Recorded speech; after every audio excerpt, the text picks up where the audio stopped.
Okay, so what I'm going to do today and probably the next time is I'm going to do something that I've never really done before. All of you, I'm going to speak about the question that I asked the last time.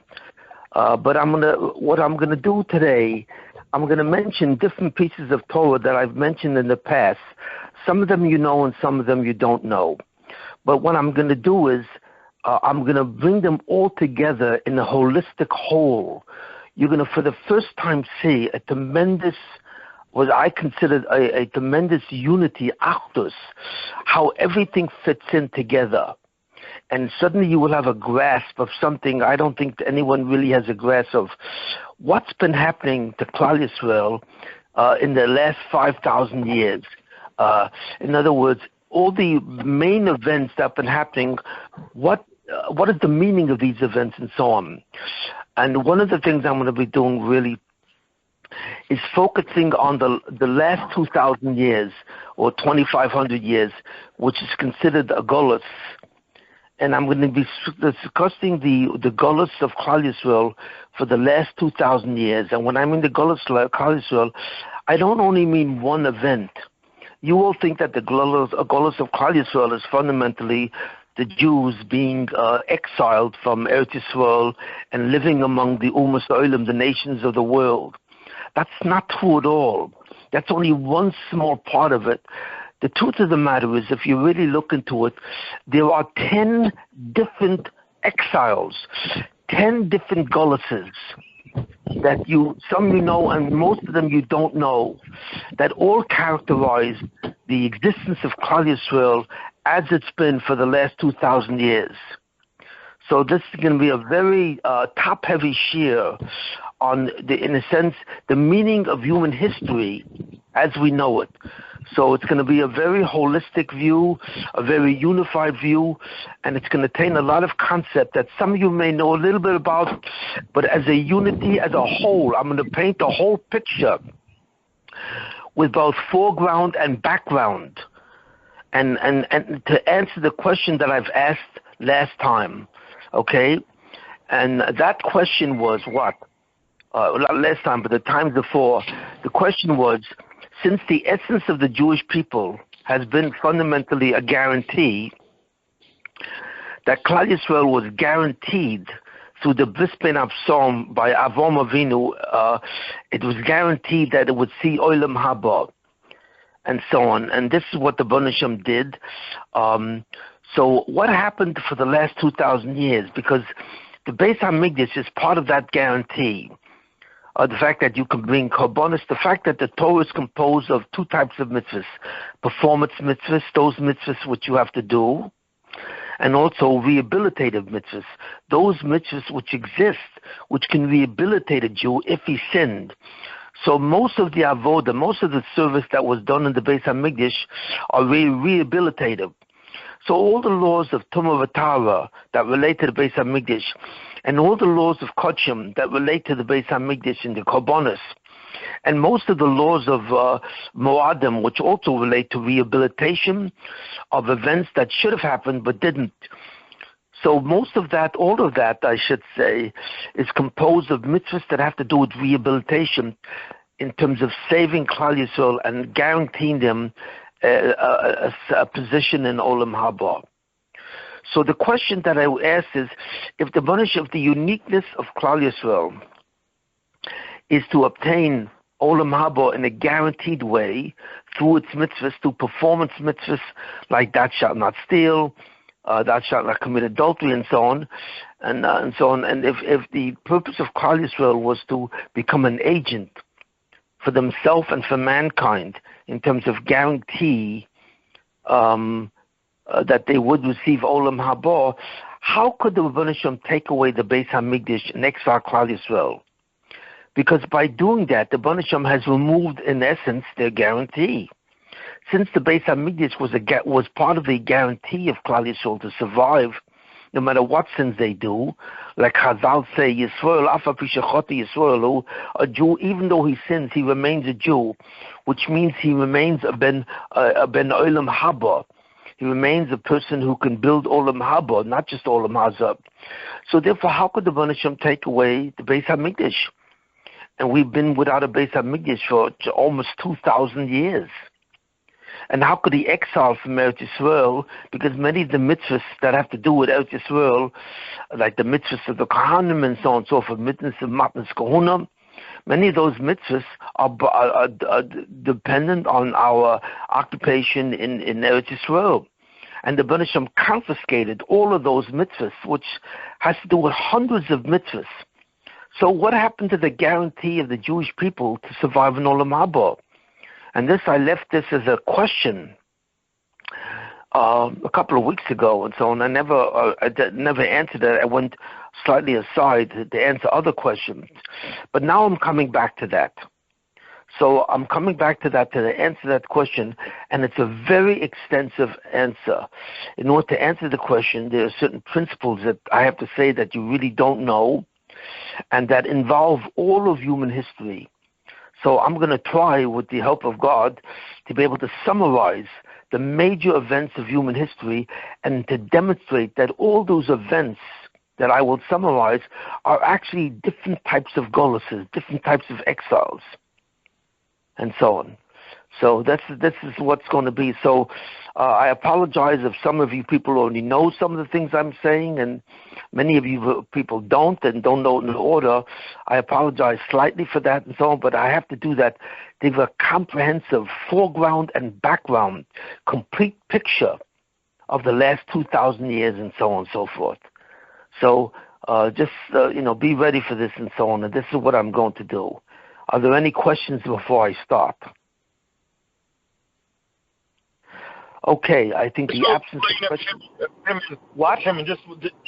These exiles will come and explain your question of how he's guaranteeing Olam Haba. Is that what you're going to demonstrate? It's going to explain that, but in a way, it's going to be somewhat of a shock, because there are a lot of concepts that you do not know. All of you do not know, and I've never really mentioned them, but they are part and parcel of the whole explanation. So what I'm going to present is a holistic view, not a partial view of pieces. I'm going to put the pieces together into an entire picture of human history.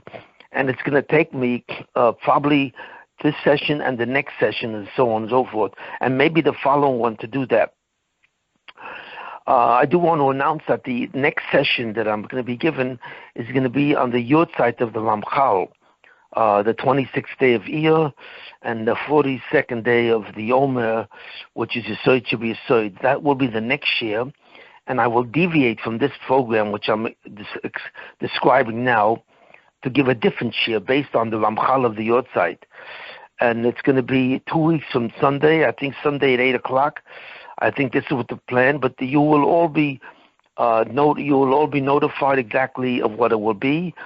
And I'm going to be speaking in this year about the true nature of the Yetzer Hara, in terms of what is the Yetzer Hara and how does it exist, and also the concept of Zohar, again, but on a much deeper level, and especially the concept of pain. What does pain do? What is it? And I will speak about that, and I think you'll have a much better understanding of the whole concept of Zohar, how it operates and so on, and the concept of what is the Yetzer Hara and how does he work. But that will be the next year on the Yortzeit of the Ramchal, which will be in 2 weeks on a Sunday, but I think it's going to be 8 o'clock at night, because we want to include many other people for the Yortzeit share. Okay, that's a pre-announcement of what I'm going to do. But today I'm going to start the answer to the question which I've asked is, how does the Bnei Hashem expect to guarantee Klal Yisrael if he confiscated the main instruments of that guarantee, which is the Beit Hamikdash and so on, and Eretz Yisroel and so on and so forth? What's that about? So I'm going to begin to share now. First of all, just to make a quick review of some things which are germane, which have to do with this whole thing, the concept that after the Kessin of Adam Rishon, The avodah of Adam Rishon, which I've explained once, that avodah, that service that Adam Rishon has to do, is essentially correcting the correcting the defect of Nam Neksufa. But Nam Neksufa at that time was I've explained this many times and so on, I'm just reviewing this. Nam Neksufa has to do with the Rabbanu Shalom, because mankind in his pneumius feels that he's outside of God, because he is a separate sense of self-awareness besides God, that therefore he feels that he is an entity which is outside of God. He therefore feels at the same time God must be outside of him. So therefore, man, the basic aspect of the human being, in a certain sense, a concept of multiplicity of subjects, which I'm going to explain at a different time, which is a very deep subject, and it constitutes the essence of all of creation. But, a person exhibits himself as someone who's outside of God, and therefore who has some level of independence from God. And this is the problem of Nam Neksufa. Because of his self-awareness, he sees himself as outside of God, and God is outside of him. And being outside of God, he sees himself as somewhat an independent creature besides God. And of course, this is minus, this is apocosis, this is untrue. But this is the flaw, and the avodah of Adam Rishon was to correct that flaw.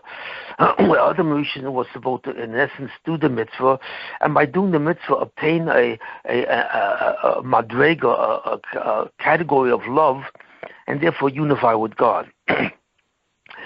because Adam Rishon failed, he failed to masaken, he failed to correct the concept of Nam Neksufa as it applies to God. So suddenly he went into a certain condition called Zohama, which is a very deep condition. I've explained it once, and I'm not going to explain it again, at least not the way I explained it last time. But in the concept of Zohama, something new is created.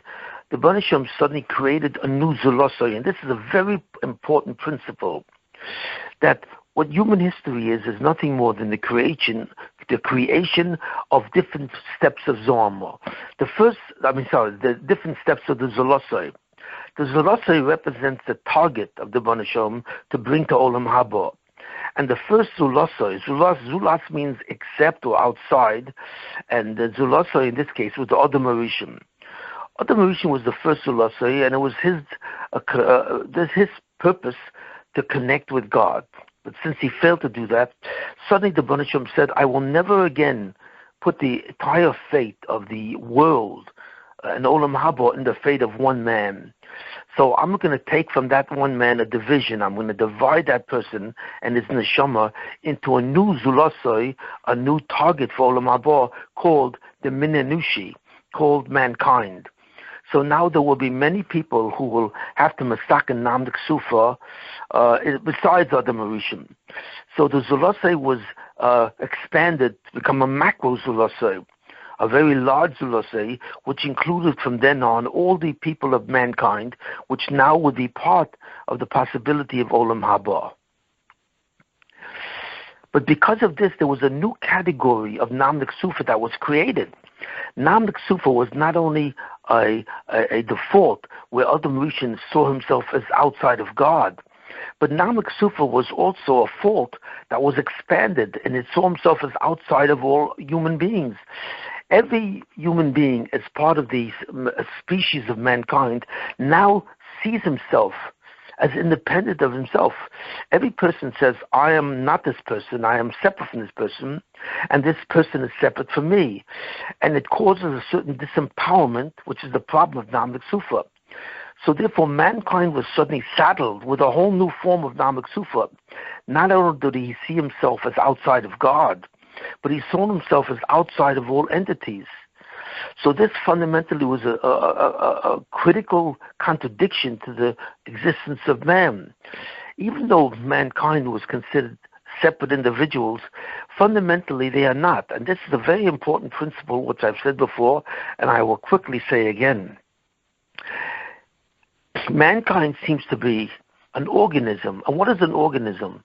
An organism is an entity where it's composed of different parts, but each of these parts is necessary to contribute to the totality of the organism.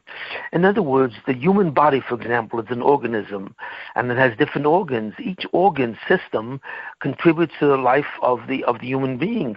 The digestive system, the cardiovascular system, the reproductive system, and so on and so forth. And each of these systems has its own function, and they all contribute together to the life of the human being. That is an organism, where you have separate systems working together, contributing to the same purpose.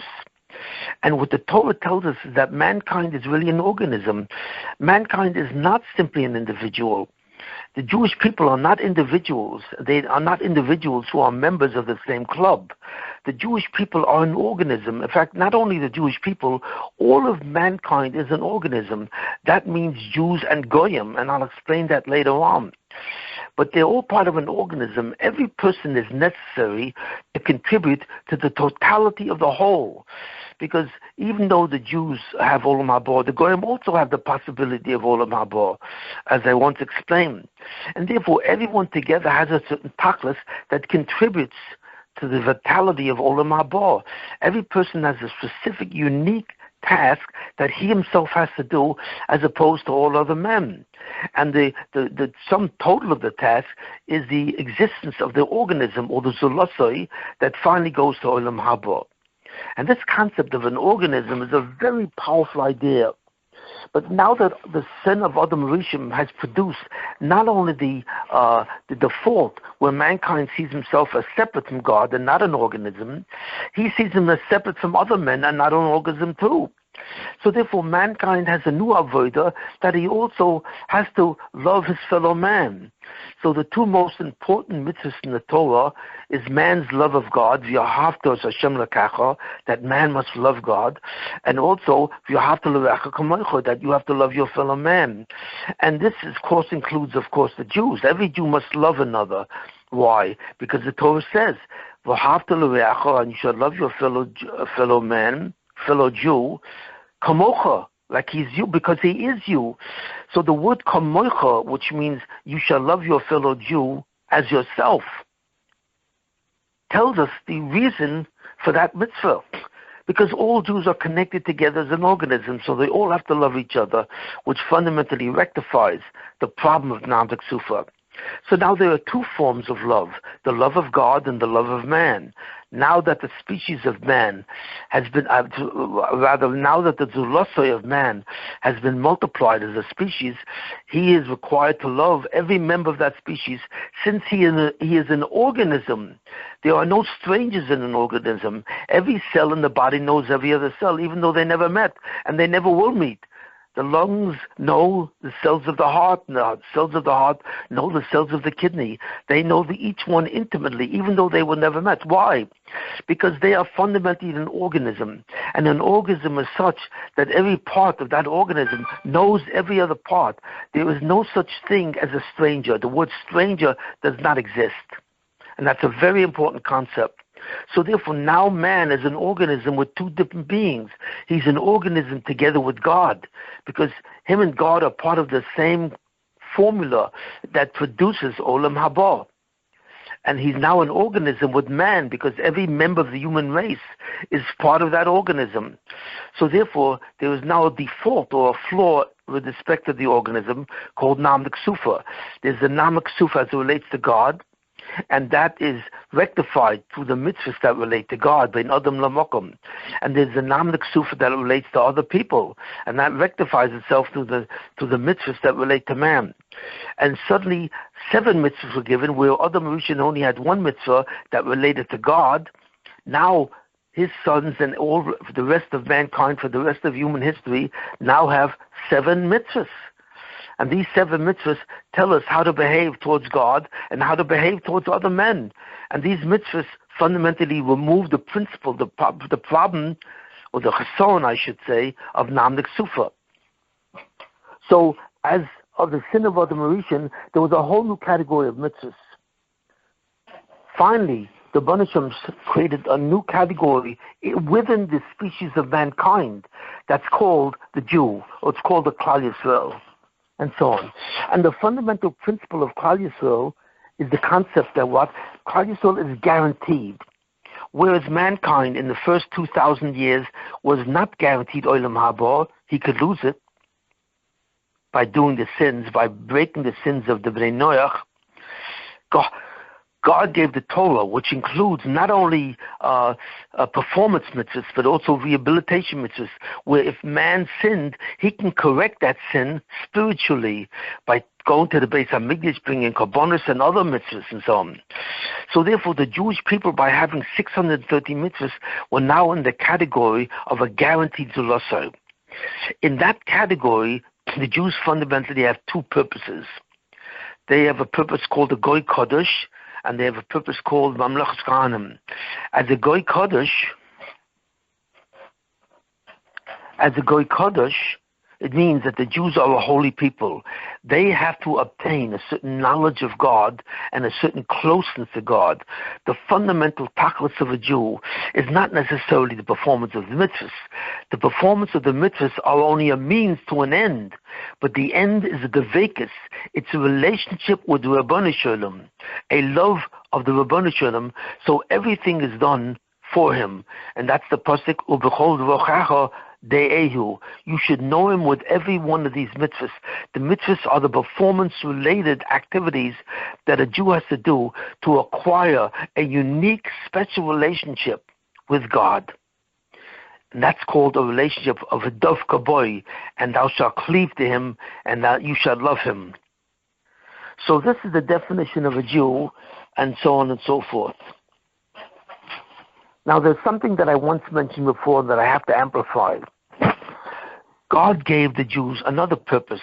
He said, not only will you be a holy people, a Goy Kodesh, but you will also be a Mamlechus Kahanim. And what does that mean? That means you should be a kingdom of priests. What does that mean, you should be a kingdom of priests? He told the Jewish people that not only you have to do these mitzvahs yourself to obtain Olam Haba, but you have now become the older brother of mankind. When God gave the Torah to the Jews, he in no way had the intention of abandoning everyone else. Because when the Jews suddenly became a Jew, when did that happen? By Matan Torah. When God gave them the Torah of the 630 commandments, the Jewish people suddenly acquired the title of being a Jew. And what about the rest of mankind? They were also part of the Zulosai. Well, they became Goyim. And a Goy can go to Olam Haba, but he's not guaranteed to go. He's not guaranteed to go to Olam Haba. And God said to the Jews, you are the gatekeepers of Olam Haba since you have that guarantee. But the Ummah Ha'olam, the nations of the world, don't have that guarantee. So therefore, I will make you responsible as if you were an older brother to see to it that they also go to Olam Haba, even though they go on a much lesser scale. You know what I mean? A guy can only reside in Olam Haba if he does the 7 mitzvahs, but he cannot build Olam Haba. Only a Jew can do that because a Jew is guaranteed. So the status of a Jew and the status of a guy was created on Olam Haba. It was created on Matan Torah. But the Jew is considered as the older brother of the guy, and he is somewhat held responsible for what the goyim will do also, that they should also earn a position in Olam Haba. So therefore, in that status, they are called the Mamlechus Kahanim. They are called a kingdom of priests. Priests to who? Who are these priests? Well, a priest is someone who does a service to God by initiating spiritual events that affect all the people of the world. And the Jews, by keeping their mitzvahs, initiate spiritual events that not only affect the Jew, but they affect the Goyim. That's why the Jews have to bring korbanos for Goyim. They have to bring sacrifices for Goyim on Sukkot and so on and so forth. So the Jews, in certain sense, are responsible for the destiny of the Goy in trying to help the Goyim be able to reside in Olam Haba. Where do we see this? Because God said to Abraham, to Avram Avinu, he said to him, "V'nivruchu b'chov kol mishpachos ha'adama." In you shall be blessed all the nations of the world. Who? Those people that will eventually become Goyim. In other words, God says, just because I made them Goyim, they are no longer guaranteed, but that doesn't mean they cannot occupy Olam Haba, at least on a residential level. You know what I mean? In some way they can still occupy, and they are still my children. And this is a critical concept and so on. No matter what happens in human history, the Goyim, or the ones that are worthy, are still the children of God.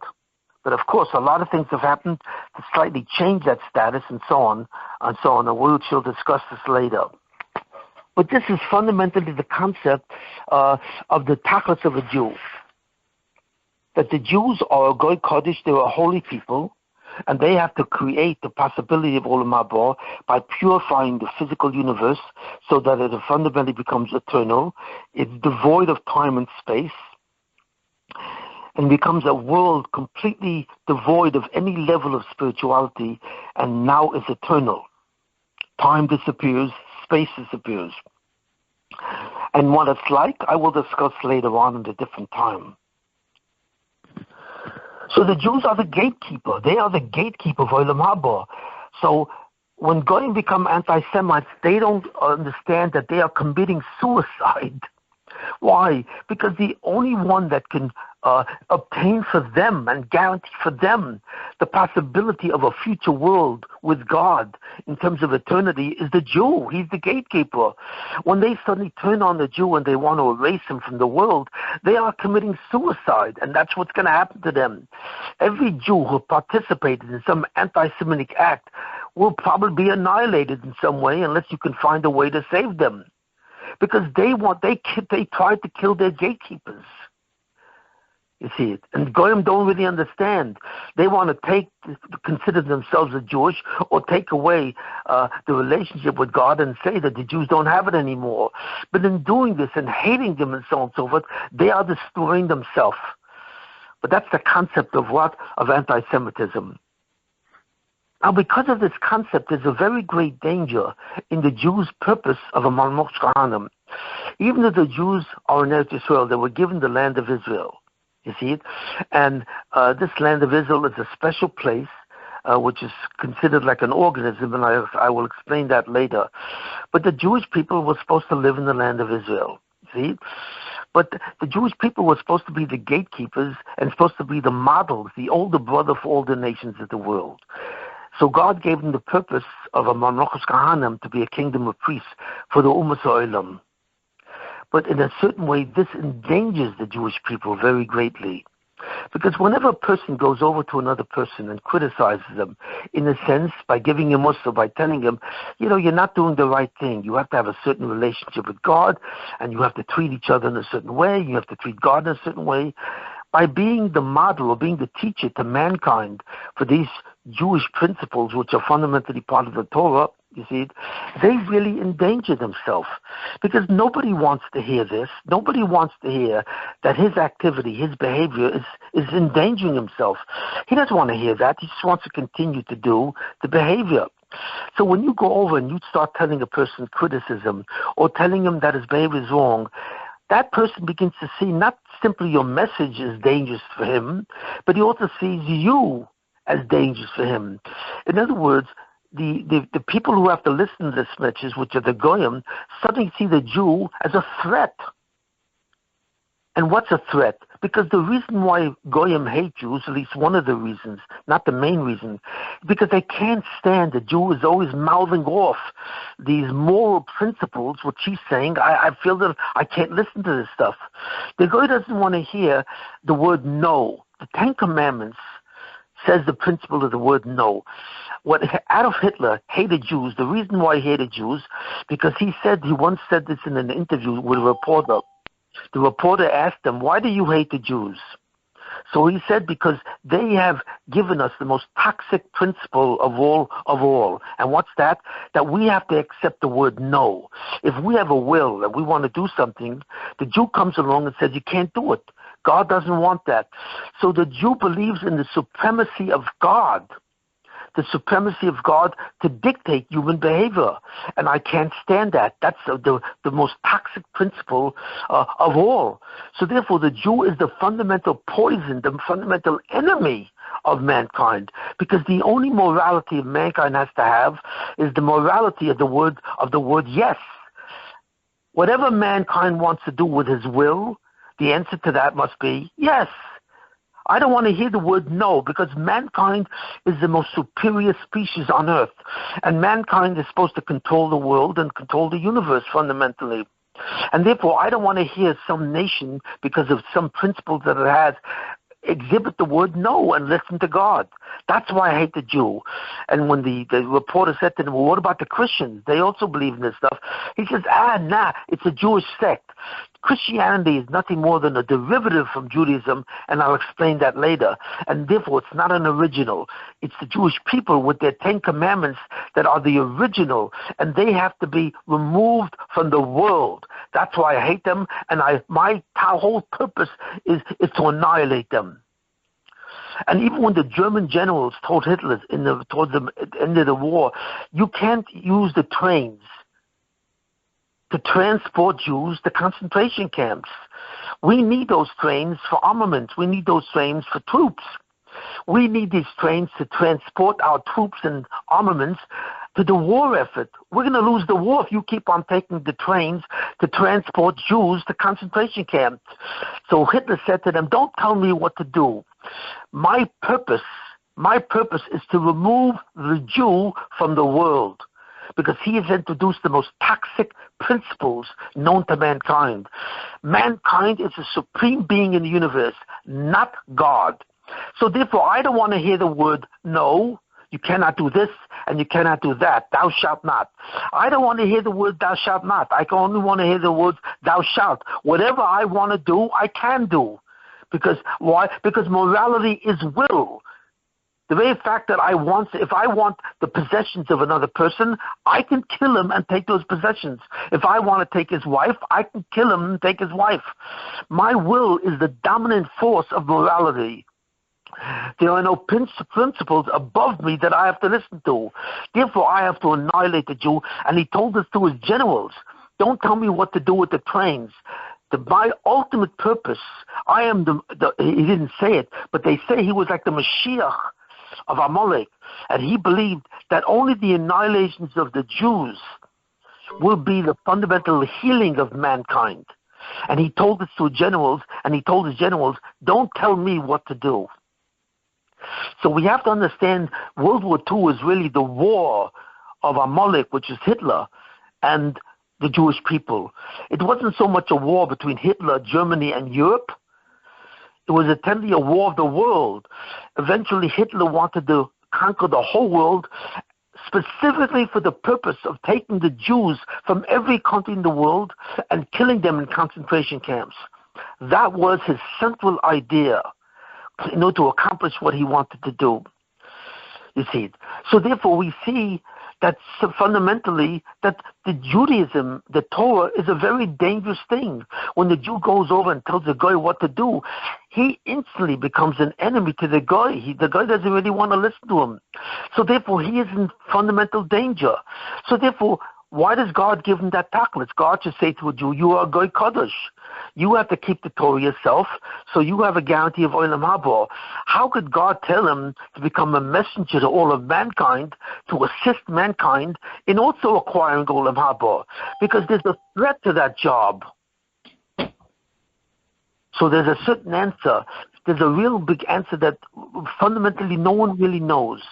We understand that the Jews are an organism, and therefore they are protected by God. But what they don't know is that the Jews, as the teacher of mankind, of morality and principles, really, they are only safe from their purpose of being a gatekeeper when they are not only, holy people, where they do the mitzvahs that have to do with God, but especially when they have the mitzvahs to do with other people.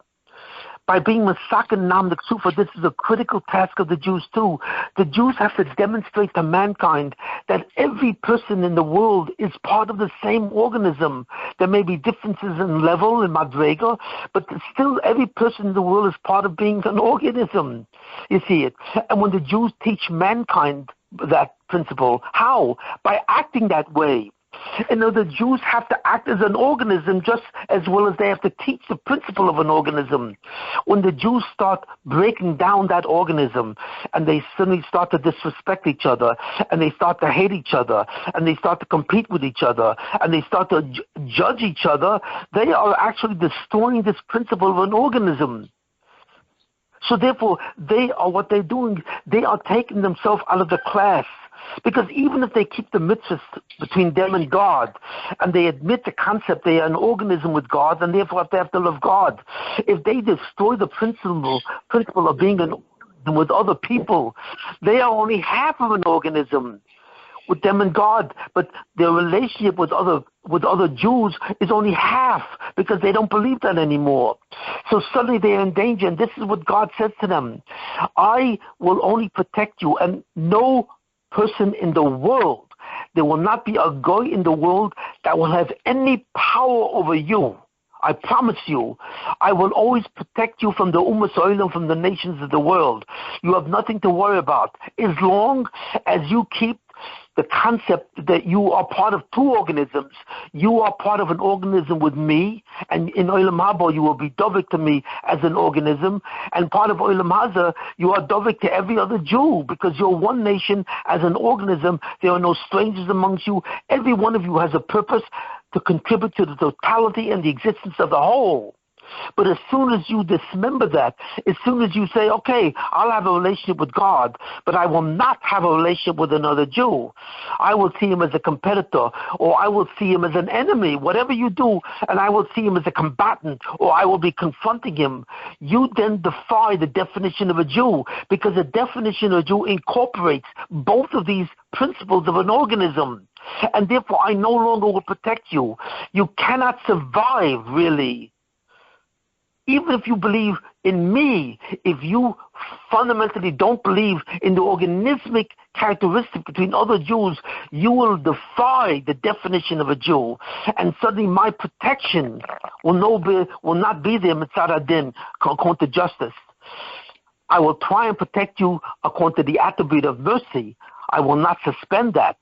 But from now on, if you break up as a people, and you are no longer an organism as a people, I will no longer protect you by the attribute of justice, what you deserve, but I will try and protect you in a limited way from the attribute of mercy, but you will be in deep trouble. So this is a fundamental concept of the Achdus of Klal Yisrael, the unity of Klal Yisrael. When the Jewish people fail to understand that they are an organism, they're all connected to each other, literally parts of the same body. And they begin a confrontation with all of them, which is called in the Torah sinas chinam. Then suddenly they remove the unique protection that the attribute of justice gives to them, and they are suddenly vulnerable to anti-Semitism and to all the Ummah Yisroel and the nations of the world. And this is a very big problem, a tremendous problem, which we will speak about in a second. So God says that the only way you can guarantee my protection over you so that you will not be harmed is if you keep both concepts of the organism, not one concept. You know, there are many Jews who think that, yes, I have to keep the special mitzvahs between me and God. You know what I mean? But I don't have to keep the mitzvahs necessarily in any way between man and man, between Jew and Jew. I can steal from the Jew. I can speak Lashon Hara from the Jew. I can hate another Jew. You know what I mean? If I'm a Sfardi and he's an Ashkenazi, I can hate him. If he's a Chassid and I'm a Mesnagid, I can hate him. If that hatred descends on the Jewish people, so there is no more Achdus, then the fundamental principle of the organism dissolves, and Klal Yisrael is in mortal danger. So therefore, the only way they can survive is through mercy, and mercy is not so strong as justice. So therefore, the Jews are really in trouble. Now, so therefore we see what the relationship is between the Jews and who the Jews are. We see the definition of a Jew as a guaranteed zulasoi, somebody who has the Beit Hamikdash, the Korbanos and so on, the Nemadim. They have all the mitzvahs that they require not only to perform and become a Goy Kodesh and earn Olam Haba, but they also have all the mitzvahs that have to do with other people, other Jews. Mitzvahs ben Adam L'Mokom, it's called, and mitzvahs ben Adam L'Chaveroi. Now, with this as a Hagdama, okay, we have to go on to the next step. The Gemara says, the Talmud says in several places, but it says that human history is composed of 3 periods or 3 eras. It says that human history will exist for 6,000 years. The Torah says that the physical universe will not continue. Excuse me, there's too much noise on the phone. You have to shut down your thing. No, I want to go out a little bit first. You have to shut down your phones so I'm not interrupted. The world will exist for 6,000 years, and that's the end of the physical universe. And slightly before the year 6,000 will be the Yemos Mashiach, will be the final. But the Yemos Mashiach that will be a period when suddenly God will rectify the world, so it will go back to the position of the world by Adam Arishan before the sin. Now, I've explained that in other ways, what that means, but fundamentally that means the disappearance of Zohar and the disappearance of the Yetzirah, which I'm not going to go into, but it represented an exalted period. But the world is divided into 3 periods before the year 6,000. The first period is called the era of Tohu for the first 2,000 years. 1/3 of the entire time in which the world has to exist is called the era of Tohu. And that represents the area when the Zulosoi, the person who has to acquire Olam Haba, is not guaranteed. So therefore, he only has either 1 mitzvah or 7 mitzvahs. The next period is called the era of Torah, and that's the era when God went to Avraham Avinu and suddenly said to him, from you I will build a Zulasoi, I will build a recipient of Olam Haba, who will not only be possible to get Olam Haba, but I will see to it that they are guaranteed to get a Chelik in Olam Haba. Why? Because I will give 2 categories of mitzvahs, performance-related mitzvahs and rehabilitative mitzvahs. So if they sin, they will have the mitzvah of rehabilitating themselves and the mechanism of rehabilitation. So therefore, they are guaranteed to go to Olam Haba. Now, how long is that period supposed to last, which is called a guaranteed, which is called also where the Jews are fundamentally the gatekeepers to Olam Haba for Goyim too, for the Umas Olam. That period was only supposed to last for 2,000 years. That's right. People think that once God went to Avraham Avinu and suddenly created from him a Zulasoi, a derivative from Avraham Avinu, Abraham, that his children would be guaranteed, they would be guaranteed in a certain sense. People think that that's supposed to be until the Yemos Mashiach. Yeah, it is. But when is supposed to be the Yemos Mashiach? Not in the year 6,000. You're mistaken. You think that the Yemos Mashiach is supposed to be at the end. That's not true. The Yemos Mashiach is supposed to be in the year 4,000. That's right. God only gave Klal Yisroel the job of being a Zulasoi, of being a recipient of Olam Haba as a guaranteed person for 2,000 years. That's it. He did not give that guarantee in a further way. He wanted to give the job to Jews to be a gatekeeper for Olam Haba and a Amalek for 2,000 years. So how much years are left? Another 2,000. The first phase is called Tohu, where Yezulasa was not guaranteed, and that was for 2,000 years. The second phase is in the next 2,000 years, where the Jews have to have the Torah and be guaranteed. Okay. And in that phase, they would be a Mamlech Kohanim. But in the last 2,000 years, this was not supposed to happen. So what was supposed to happen then? The answer is the Yemos Mashiach. The original status of the Yemos Mashiach was supposed to last for another 2,000 years. So these are the 3 periods. Tohu, a non-guaranteed Zulasoi, Torah, a guaranteed Zulasoi for 2,000 years, and finally 2,000 years was supposed to be the Yemos Mashiach. The Mashiach was supposed to come 2,000 years ago. That's right. Most people have no idea of this. You know what I mean? We are not waiting for Mashiach. Why? Because the Mashiach already came. In other words, the Mashiach has already come 2,000 years ago. And therefore, we are in the period of the Yemos Mashiach. Now, this is the shock. The shock is what the Torah is really telling us is that you're in the period of the last 2,000 years. And when you see hell breaking loose. We are in exile. We are in exile toward the nation of the world. We have been the subject of victims of so many of the nations of the world and so on. How can you call this the Yemos Mashiach? Well, I want to tell you this right away. But the fact of the matter exists. The last 2,000 years does not talk about the possibility of Mashiach coming. That's right. It talks about the actuality where the Mashiach actually came 2,000 years ago. So this is the first answer. these 2,000 years or a little bit more of that do not indicate a possibility. Why? Because the possibility of the Yemos Mashiach happening could happen at any time. Adam Rishon technically was the first Mashiach himself. He was supposed to be the Mashiach. So therefore the world was not supposed to go on after Adam Rishon. Adam Rishon was the composite totality of all the souls of mankind. All the souls of mankind were in Adam Rishon, in his soul. His soul was a total soul that was composed of billions of souls that are now separated. He was the totality of mankind in one person. And he was supposed to bring the Geula. He was supposed to bring the Yemos Mashiach and create Olam Haba. If he had not sinned on a Friday when he was created, that Shabbos would have been Olam Haba. That's why it's called Shabbos is Me'ein Olam Haba. So therefore, he was supposed to be the Mashiach himself. He failed. So therefore, the Tachlis went on. The Zulasa was changed to all of mankind.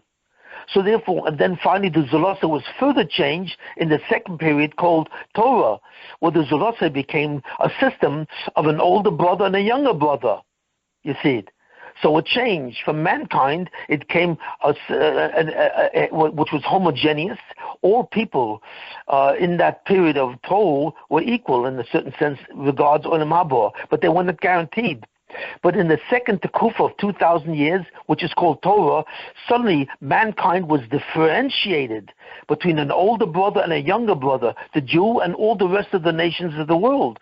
But the Jews and the world were still a family. The concept of Mishpacha applied to mankind, with the Jews being the older brother and the rest of mankind being the younger brother, in a certain sense, where the older brother is supposed to be a model for the younger brother. But that was supposed to end in the year 4000. That's right. What was supposed to be for the last 2,000 years of history? It was supposed to be the Yemos Mashiach. Now, what do I mean by the Yemos Mashiach? The Mashiach, first of all, the question is, who was the Mashiach in the last 2,000 years? Because I say that the Mashiach actually arrived. He did. And in the future, the Mashiach is going to come back. But that's going to be a different Mashiach. The Mashiach who has already arrived is called the primary Mashiach. The Mashiach who will appear at the end of time, who we are waiting for, is only a secondary Mashiach. In a certain sense, that secondary Mashiach has to do with an incredible job and so on. But he is only a secondary Mashiach. He lives on the light which was created by the first Mashiach. So the question is, who is that first Mashiach and so on? And how do I know he came? That's the question. How do I know, even though the Torah says that the last 2,000 years is the Yemos Mashiach, the actual Yemos Mashiach, how do I know he arrived? Who is it, and how do I know he arrived? So this is a very deep concept, and I'll have to repeat it. On some level, I gave some of these ideas before, but I'm going to have to repeat this again and so on to create the continuity of the whole thing. Moshe Rabbeinu saw, because this is what happened. In the last 2,000 years, something happened that never happened before. The thing which characterizes the Mashiach is what? When the Mashiach comes, he will have a certain light, a light, which is a light of information. And with that light, he will suddenly purify the world. He will be able to remove any figment of people's imagination, any false philosophy, any false belief. He will eliminate all the beliefs in the world which are false and which are derived from, in a certain sense, falsely from Judaism. So therefore, he will eliminate the religions that exist in the world today. He will eliminate the supremacy of science and philosophy. He will eliminate all these things, and he will reveal a certain light that will clearly certify the existence of God. No longer will anyone question whether God exists or not. There will be no such thing as atheism at all. Everyone will know God as a sense perception. In other words, right now, you think of God as a thought. God will no longer be a thought. God will no longer be a belief. God will become a reality. Well, how is this possible? because you will be able to sense God through your soul while you are a physical human being. As you exist in a body, you will sense God like you see another person, just like you do a visual. The eyes see things visually, and the eyes can see if something exists. In the same sense, the soul in the person can also see things. But the soul of humanity is fundamentally limited, very limited. So the soul can see, and I'll explain this in the future, what it means, the sight of the neshama, but that sight will suddenly be purified and clarified, and the Mashiach, the anointed one, will distribute this new light that will clear up the brain fog that exists on every human being in the world. And suddenly every human being in the world will know suddenly and able to sense with the equivalent certainty of a sense perception of the eyes that God exists. And he not only that, he will know the concept of Einoid Mulvadoi. There is no one but God. There will never be any trinities and unity, any kind of dualities or trinities or whatever the story is. There will be no concept of non-pure, a purified understanding of who God is. Everyone will have a complete understanding that God is an absolute unity, that the only thing that really exists is God, that everything in the universe, everything which happened in the event in the universe happened by a series of activities which were all unified. Suddenly people will see the unity of creation, the unity of history, and from that they will understand the concept of the unity of God.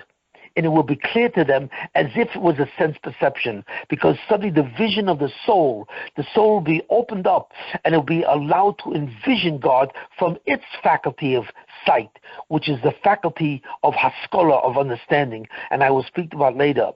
And who will deliver this light? This light will be delivered by the Mashiach.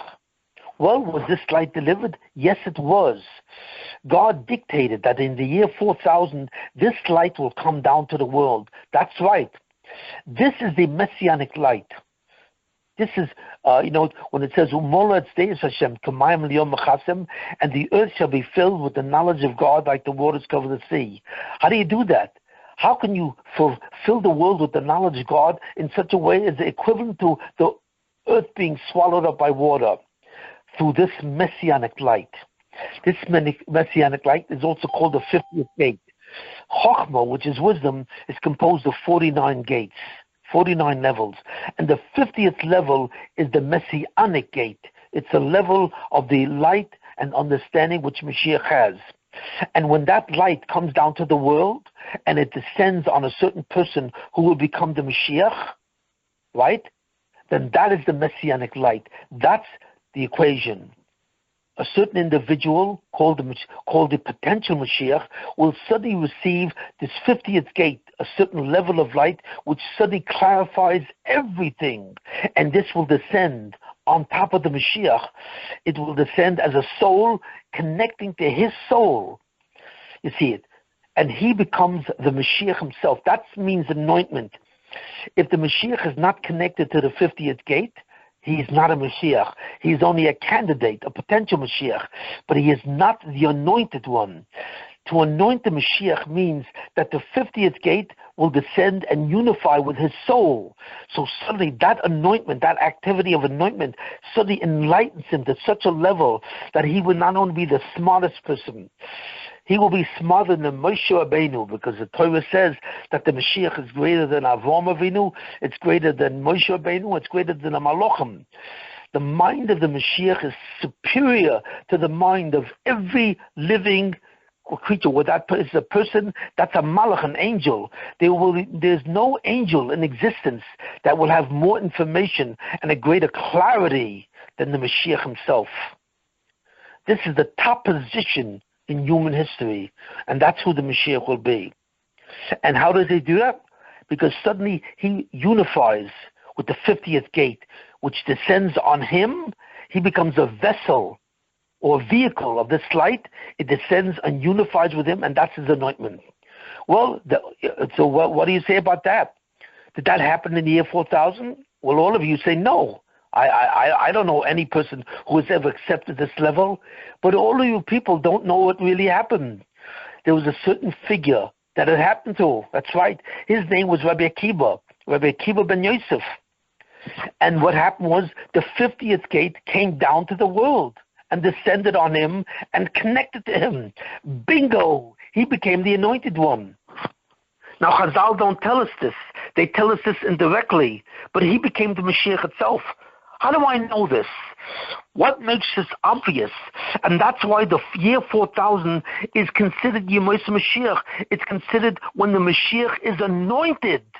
Not only simply he arrives, the critical essence of the appearance of Mashiach is his anointment. And the anointment of the Mashiach is not simply with oil, like a Kohen Gadol or the Melech. You know what I mean? He's anointed with the light itself. It connects to his neshama. And in the year 4000, approximately, there was a man, his name was Rabbi Akiva ben Yosef, who actually was anointed with that light. Now, how do we know this? We know this in two ways. At least in two ways. First of all, we know this by Moshe Rabbeinu. Because Moshe Rabbeinu, when he was given the Torah and so on, he was anointed originally, not almost, but Moshe Rabbeinu was never anointed with that light. The 50th gate never anointed Moshe Rabbeinu in life. In death it did, but not in life. Moshe Rabbeinu was therefore never an anointed Mashiach. He was a candidate.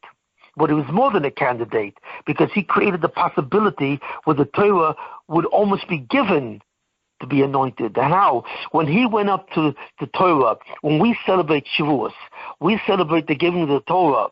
But when most people don't understand is, we weren't given the Torah, we were given the 50th gate. We were given the Torah in the form of the 50th gate. And that Torah was about to anoint Moshe Rabbeinu as the Mashiach. That's right. It was about to be anointed and so on. But it wasn't anointed, because the Jewish people, what happened was, while they were in the desert and while Moshe Rabbeinu was up in the mountain, they worshipped the golden calf. That was the whole story of the golden calf. And when Moshe came down, he saw this golden calf, and he took the tablets that were given to my God, which contained the 50th gate, and he threw them at the golden calf. He broke the golden calf, and he killed many. There were many Jews who were responsible that died. But he therefore never got the 50th gate. But what he did successfully do, he took the 50th gate and took it down from heaven. Because the 50th gate, which is the actual light of anointment of Mashiach, never went down to the world. It never came down. It was supposed to come down on Adam Rishon. But he sinned. He didn't get it. It was supposed to come down on the generation of the flood. It never did, because they committed sins and they were destroyed. It was supposed to come down on Klal Yisrael by Har Sinai, by Mount Sinai. They were supposed to receive on the holiday of Shavuos, the 50th gate, the anointment of Mashiach. They didn't receive it because they worshipped the golden calf. So therefore, it never came down. But what it did do, it came down from heaven, where it resides, to the earth. It is now on earth. That's right. The actual 50th gate, which is the equivalent to the oil that anoints Mashiach, is now on the planet of Earth. We have it, but we don't have it. It is hidden. It exists in a hidden form. It went into a golus, into an exile. It no longer appears in the original form that was supposed to be. But where did it go? It went to a certain exile, so now it's hidden. Where is it hidden? It's hidden in the Torah itself. The 5 books of Moses contain that hidden light. Where is it? What do you see? That hidden light is not visible at all. When you look at the Torah, you barely can see that it was written by God. There's repetitions, there's constant things. The Torah does not look really like it was written by God, because the Torah is not written in the 50th gate. Where is the 50th gate? It's hidden in the Torah itself on a very deep level. So Moshe Rabbeinu did not become the Mashiach. But at the end of his life, when he went onto the mountain, before he died, he said to God, or God showed him, I will show you the history of the Jewish people. And he went to all the Gedolim, every leader of every generation, until he got to Rabbi Akiva. And when he got to Rabbi Akiva, which Rabbi Akiva lived in about the year 150 ACE, he lived about 80 years after the second temple was destroyed. So when he got to Rabbi Akiva as a leader, he suddenly saw something that he never saw before.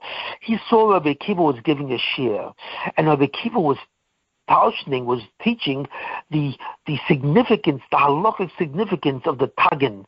Now the tagin are crowns that have to be put on letters, 7 letters. 7 letters of the Hebrew letters in the Torah take 3 little crowns on top of the letter. No other letters have them. From those crowns, there's simply marks, 3 marks on the top of the letter that are called tagin or crowns. And those crowns on the different letters, if you know the 50th gate, you know how to interpret many, many laws and many concepts from those tagin.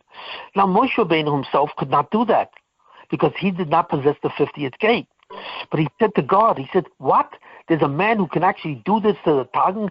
I don't even know the tagin. Even though I'm bringing the Torah down to the world, the 50th gate down to the world, which is the light that will ultimately redeem mankind, I still don't have it because that light is not connected to me, and it never did connect. But that light shows you how to interpret those tagin, those little marks, those crown marks on top of letters. And when he saw Rabbi Akiva doing this, he realized and for the first time in his life, he became jealous because Rabbi Akiva ben Yosef, who was a Tana Eloki, he was a sage in Israel at the time of the Talmud, at the time of the Mishnah, you see it. He realized Rabbi Akiva ben Yosef became the Mashiach because he had the 50th gate with that knowledge. So God said to him, don't worry, even though you're not zocher to the 50th gate, you're still zocher to something that even Rabbi Akiva ben Yosef requires from you. You are zocher to a certain category of laws called the halacha Moshe Mesid, that there are certain laws which were only received by Moshe Rabbeinu. So therefore, Moshe Rabbeinu has a certain significance as a partial Mashiach. But the actual Mashiach who's going to come down to the world and receive the 50th gate is none other than Rabbi Akiva ben Yosef. Well, that's essentially what happened. So when Rabbi Akiva was born, he was born as the life of Mashiach. For the first 40 years, he was an Amoritz. But this really symbolized the golus of Mashiach. Because when God brings the Mashiach to the world, and the world does not deserve the messianic period, then the Mashiach himself has to go into golus. Because fundamentally, he represents the sins of Klal Yisroel. And I said last time, the Mashiach has to suffer. He's called Soiv L'Chaloyim, a suffer. And when he suffers, he doesn't just suffer in pain. That's not what his purpose is. He suffers in the same way that Klal Yisrael sins. Their sins become his suffering because suddenly he's faced with an impulse from all those sins. So suddenly he himself has a new Yetzer Hara. His Yetzer Hara is a composite from all the sins of the Jewish people. You can imagine what kind of Yetzer Hara that is. But what is the purpose of that? He has to be Omed V'Nesoyin. He actually has to be Sovel. He has to accomplish by fulfilling the mitzvahs, even though he has that new Yetzer Hara. So therefore, his purpose is to keep Klal Yisrael alive. Because even though Klal Yisrael does these sins, and therefore they are worthy of annihilation, he keeps them alive because he takes these same sins in the form of a new Yetzer Hara that sits on him, and it wants to make him do these very same self-sins, but he surpasses that. He's able to refuse the action of the Yetzer Hara. He does that.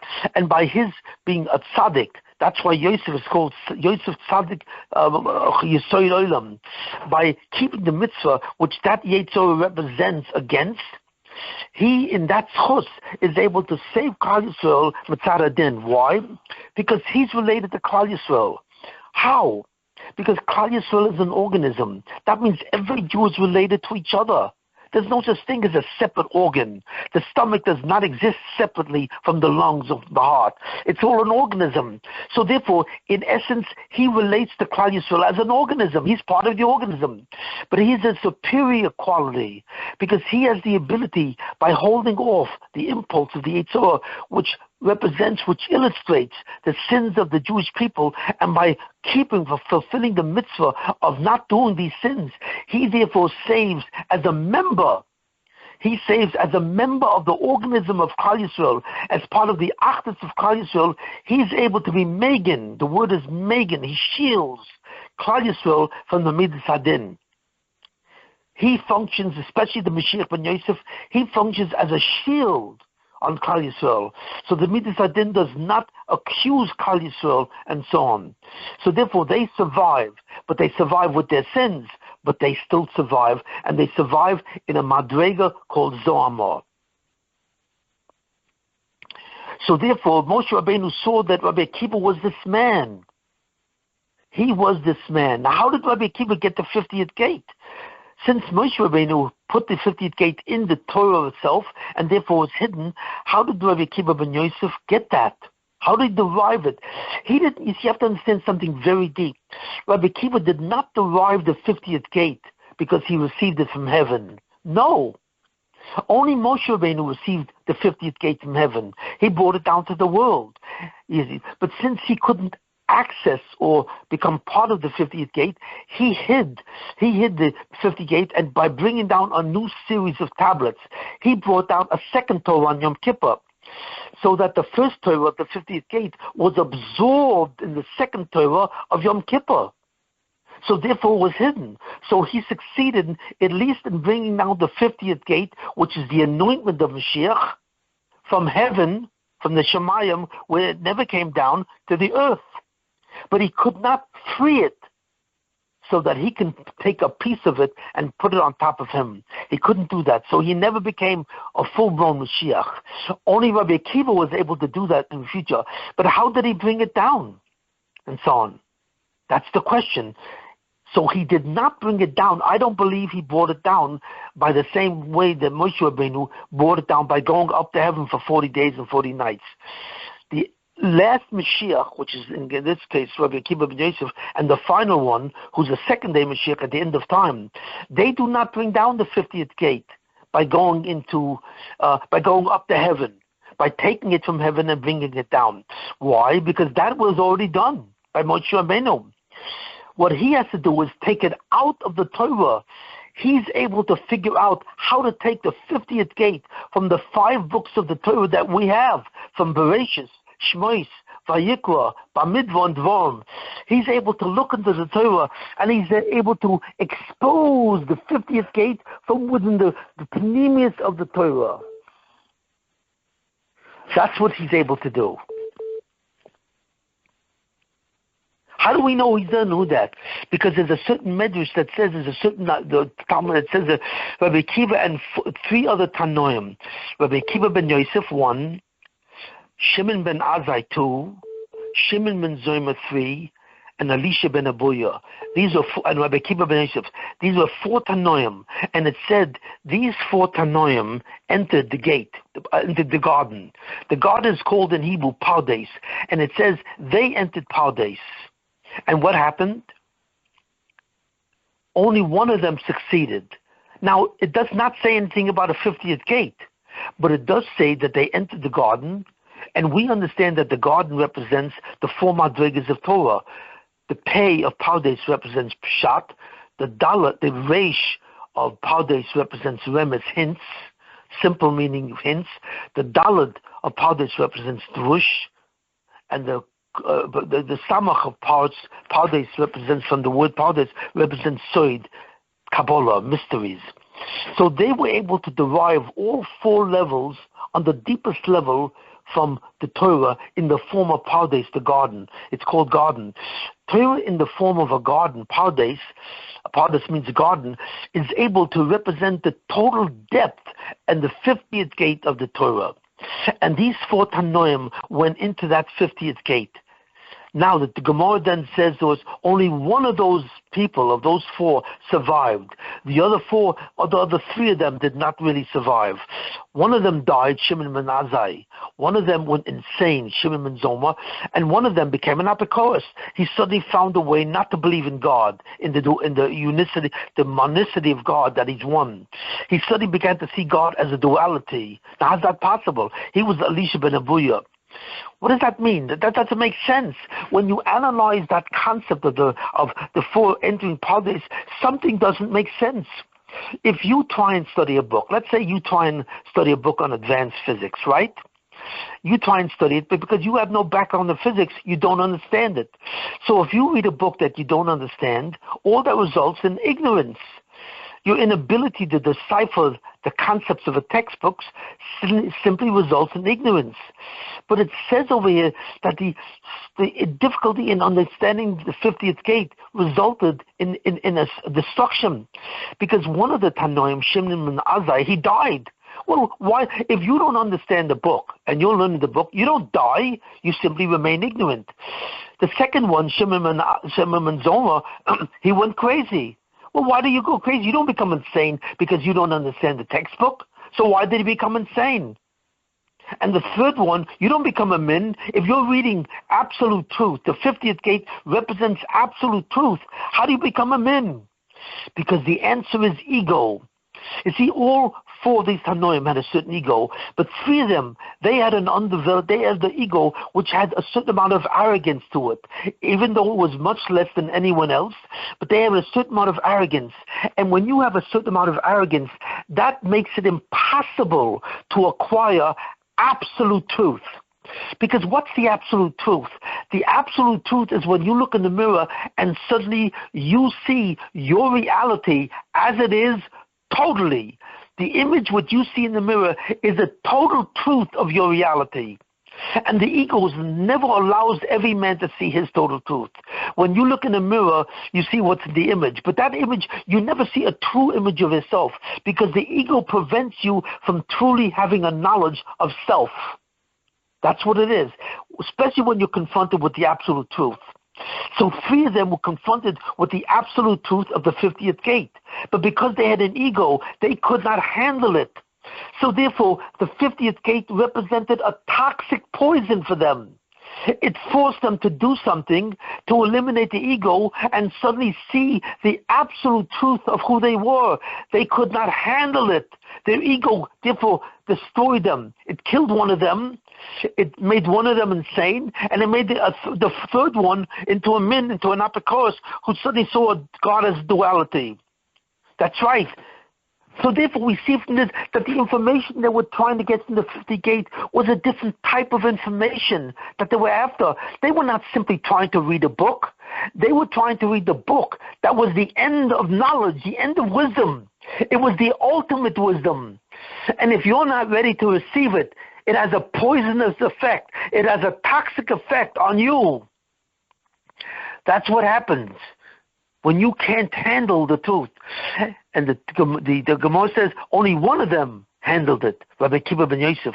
Why? Because his ego was on such a level of humility that he was able to accept that level of wisdom, the level of absolute wisdom, where once you see the truth of it, you then have the ability to convince the mankind as a totality of the absolute existence and the absolute unity of God.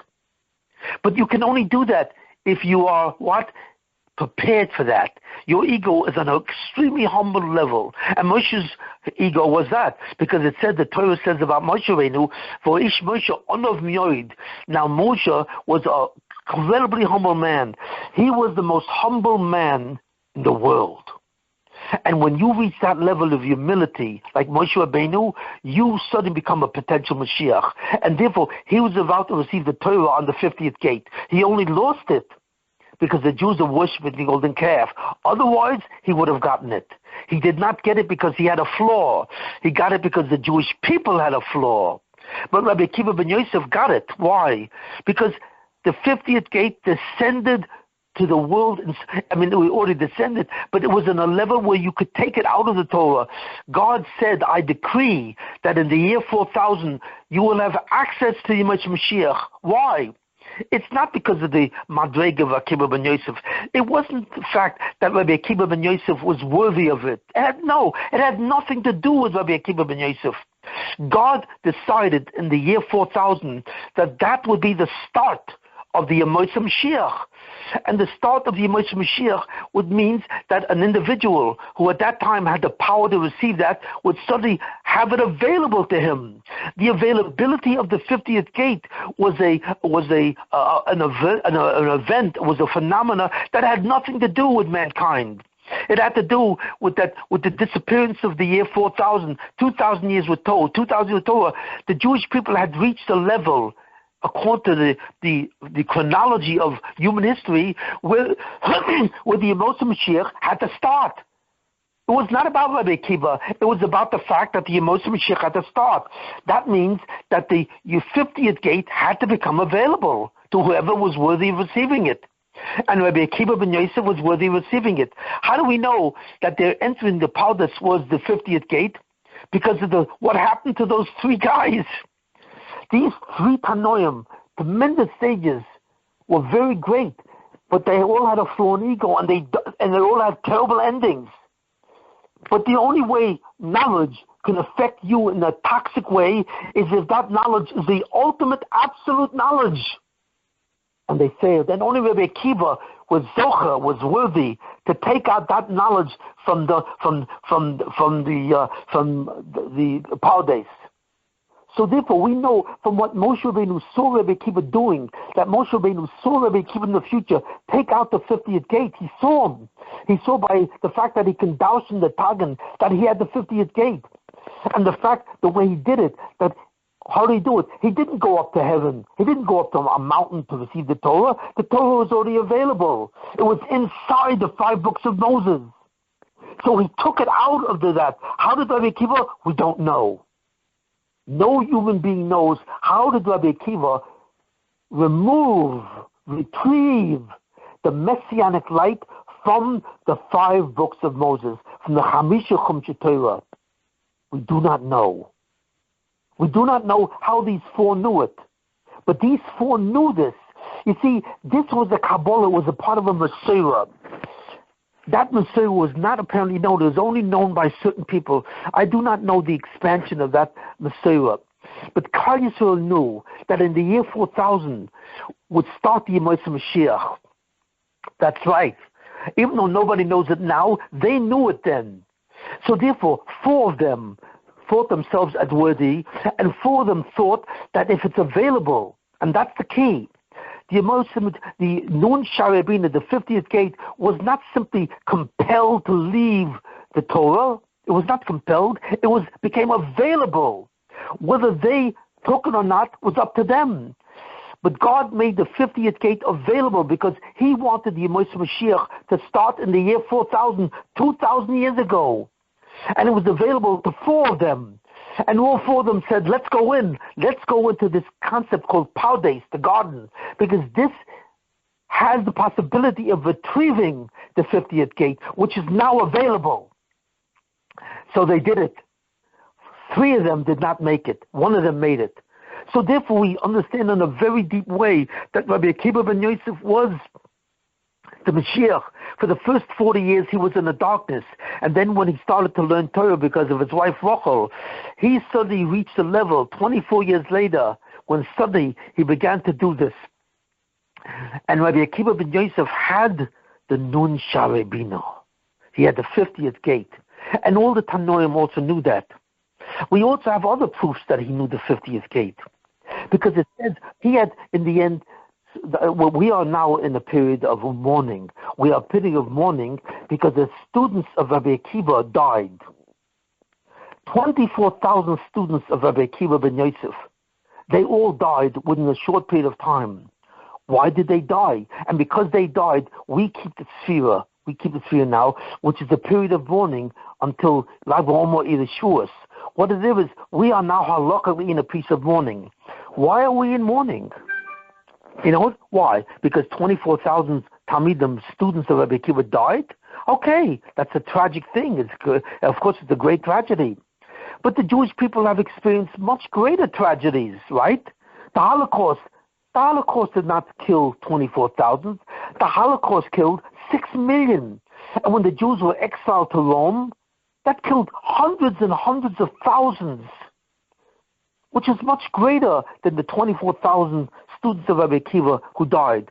So what is so special about that death that we now all have to keep for the next 2,000 years? the students of Rabbi Akiva, who numbered 24,000, died. You know, why do we do this?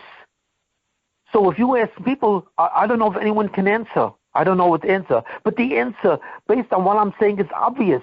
We are not observing the Sphira period, which is the period of mourning, because of the 24,000 students, simply by the number of students that we died. These students, who were these students? And who's Rabbi Akiva?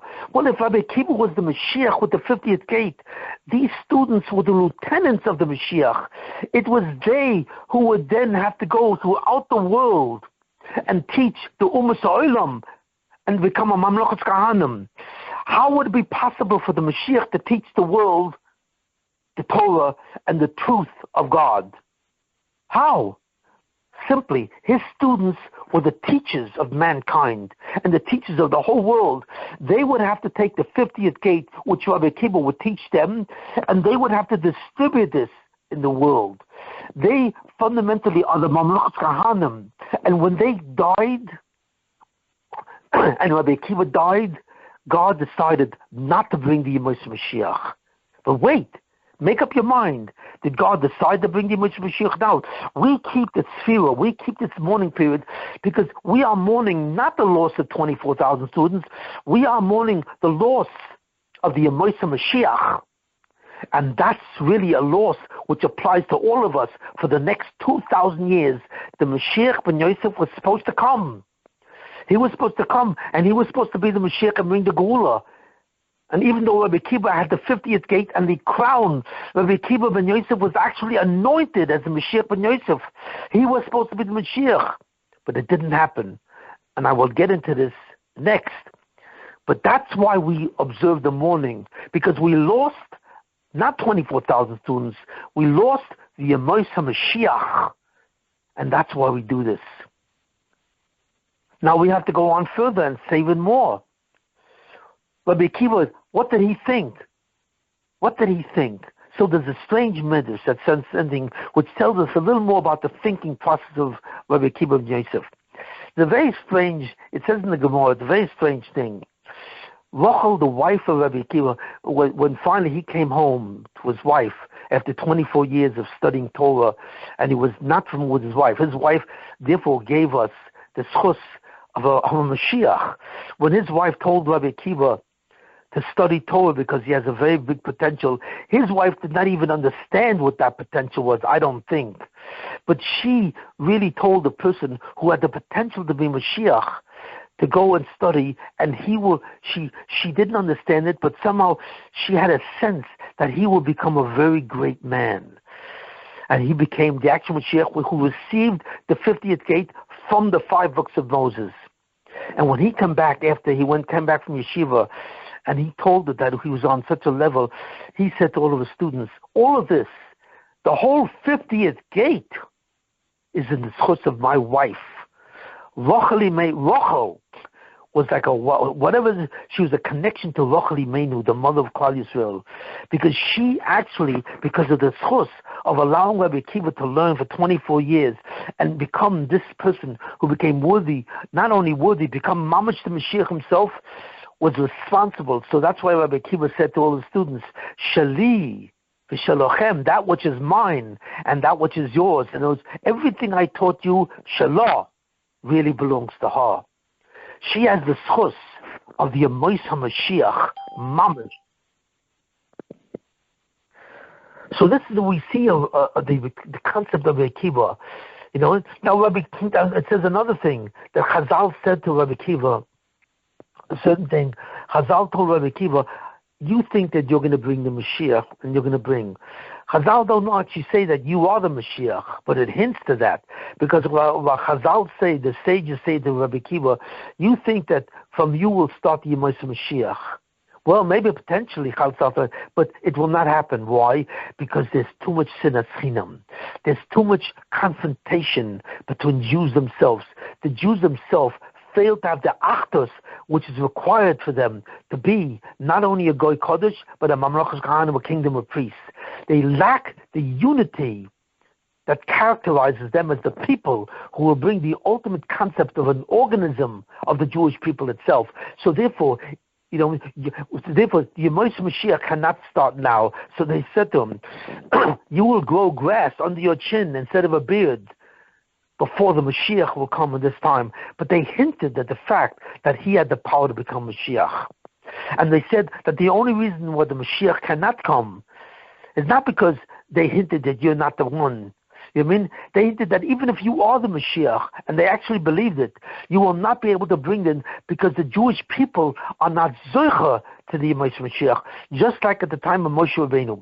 The Jewish people at the time of Moshe Rabbeinu, because of the hate of the eagle, the sin of the golden calf, were not worthy.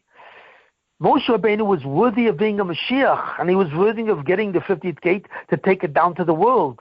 But the Jewish people were not worthy of the Geula. You see it.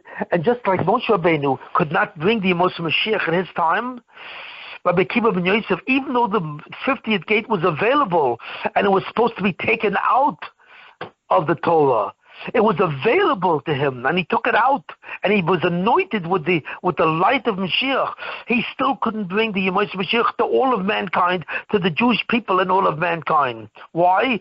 Because they failed to see themselves as an organism. And since they failed, you could not have the Yemos Mashiach. But there's one more medrash that actually says a very interesting thing, which I've never seen this written anywhere, but I believe this is to be true. After Rachel died, and so on, after his first wife died, Rabbi Akiva ben Yosef was a single man because his wife died. But what happened was a very strange story. And it tells us something about the thought process of the Mashiach ben Yosef at that time, Rabbi Akiva ben Yosef. What happened was the Roman governor of Judea, according to the Rome, because Rome was over the overseer and dominated Yisroel in Yisroel. But the Roman government, his name was Turnus Rufus. That was his name. And he was partly responsible for the death of the 10 martyrs, the Yisroel Malchus, which I will speak of soon. But he told his wife, he said, look, I have to get rid of this guy, Rabbi Akiva. He's a true threat. Because just like, and you should know, I want you to know, I believe this, just like the Jewish people knew that in the year 4000, the 50th gate will become available. You see, you people don't realize that this was a Messiah. Klal Yisrael received a Messiah that in the year 4000, the 50th gate will become available to him, and God would start the Yemos Mashiach. You don't have access to that, but I believe they all knew it. These 4 knew it, and the other ones knew it too. And the only reason why it didn't become actually a Yemos Mashiach, because the Jewish people were not worthy because of their hatred, confrontation with other Jews, sinat chinam. Otherwise, the Yemos Mashiach would have started 2,000 years ago because there was an actual Mashiach. So Turnus Rufus said he also knew this Messiah, and that's why the Romans were very sensitive to the messianic concepts. Why were the Romans basically so conscious of the concept of Mashiach? In fact, it says even when the Romans killed Jesus, who was later believed by the Christians to be the Mashiach and actually the Son of God, why were they so conscious of the possibility of a Mashiach? Why? Because they also shared that Messiah. Somehow, a lot of the people in the world, and we'll speak about later on, like Paul, one of the apostles, they knew this Messiah. It seems to be that this was a Messiah handed down a long time before, that the 50th gate, which is now getting contained in the Torah, will become available. It will be subject to release by the Mashiach himself, and that will start the Yemos Mashiach. A lot of people knew this, and Turnus Rufus knew this too. So therefore, he saw Rabbi Akiva ben Yosef as a danger, because somehow he sensed that there was something about this man which was messianic. He knew that. So he told his wife, I want you to go and seduce Rabbi Akiva ben Yosef. I want you to go and do that. And if you succeed in seducing him, that's right, then you will break him from being the Mashiach, or you will break him from his level of Kedusha. I know this. So she went ahead and did it. She was his wife, and you have to understand something. I mean, it's not simple. the governor of Judea was married to his wife. His wife's name was from him. His name was Turnus Rufus. And what was her name? Tina Rufina, which is really an outbreak from Turnus Rufus. Her name was based on his name, and her name was Tina Rufina. And he told her to go do that. Now, why did she think that she can seduce Rabbi Akiva? Because it's obvious she was a very young woman, first of all, and she probably was stunning. I mean, the governor of Judea does not marry a simple woman.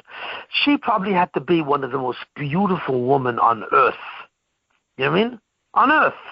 She was probably such a stunning woman that if she would attempt to seduce Rabbi Akiva by dressing a certain way or making certain motions, she probably thought, if anyone could do it, Turnus Rufus thought, if anyone can do it, that's my wife. She's a knockout. She's a 10, what's called a 10 by the Goyim. So she went to Rabbi Akiva and she tried to seduce him. She did whatever she did. The Gemara doesn't describe it, but she probably dressed a certain way or she made certain motions and so on. So when Rabbi Akiva saw her and she was trying to seduce him, he suddenly was angry. She made him very angry. And then after he was angry at her for trying to seduce him, he suddenly, started to laugh. He was laughing and laughing. And she didn't understand what he was doing. And then after he laughed and laughed, he started to cry. He started to weep bitter tears. You know what I mean? So the Gemara does not really explain what is this. Why was he angry first? Why was he laughing second? And third, why was he crying? I mean, what was he doing? She looked at him in total astonishment. What is this about? Like, how are you behaving? I'm trying to seduce you, and I'm one of the most stunning women in the world. And instead of responding to me like a normal human being, you don't seem to have a Yetzer Hara. But instead, what are you doing? You're angry, you're laughing, and then you're crying. So the Gemara does not explain this and so on. But I attempted to understand this and so on, and I want to give you my shot that this was very deep what Rabbi Akiva was doing. He was very angry at her. Why? Because he actually said to her, I didn't hear the conversations, but I know he said it to her. He said to the following, look, you are one of the most stunning women on earth, and I understand it, but you are also the wife of the governor of Judea. So besides the fact that you're trying to destroy me if I'm seduced, you're doing something else. You are destroying yourself. Because you're his wife, so you are an Ashes Ish. So therefore, if you were successful and you got me to be seduced, you would go to Gehenna for a long time. Not only for taking away my Madrega, for simply being an Ashes Ish. So therefore, I am very angry at you because you have no consideration of who you even are. So that's why he was furious at her, that she was jeopardizing herself in trying to seduce Rabbi Akiva as an Ashes Ish. So then he suddenly started laughing. And why was he laughing? Because when he saw her trying to seduce him, he realized the possibility of the Geula. Why?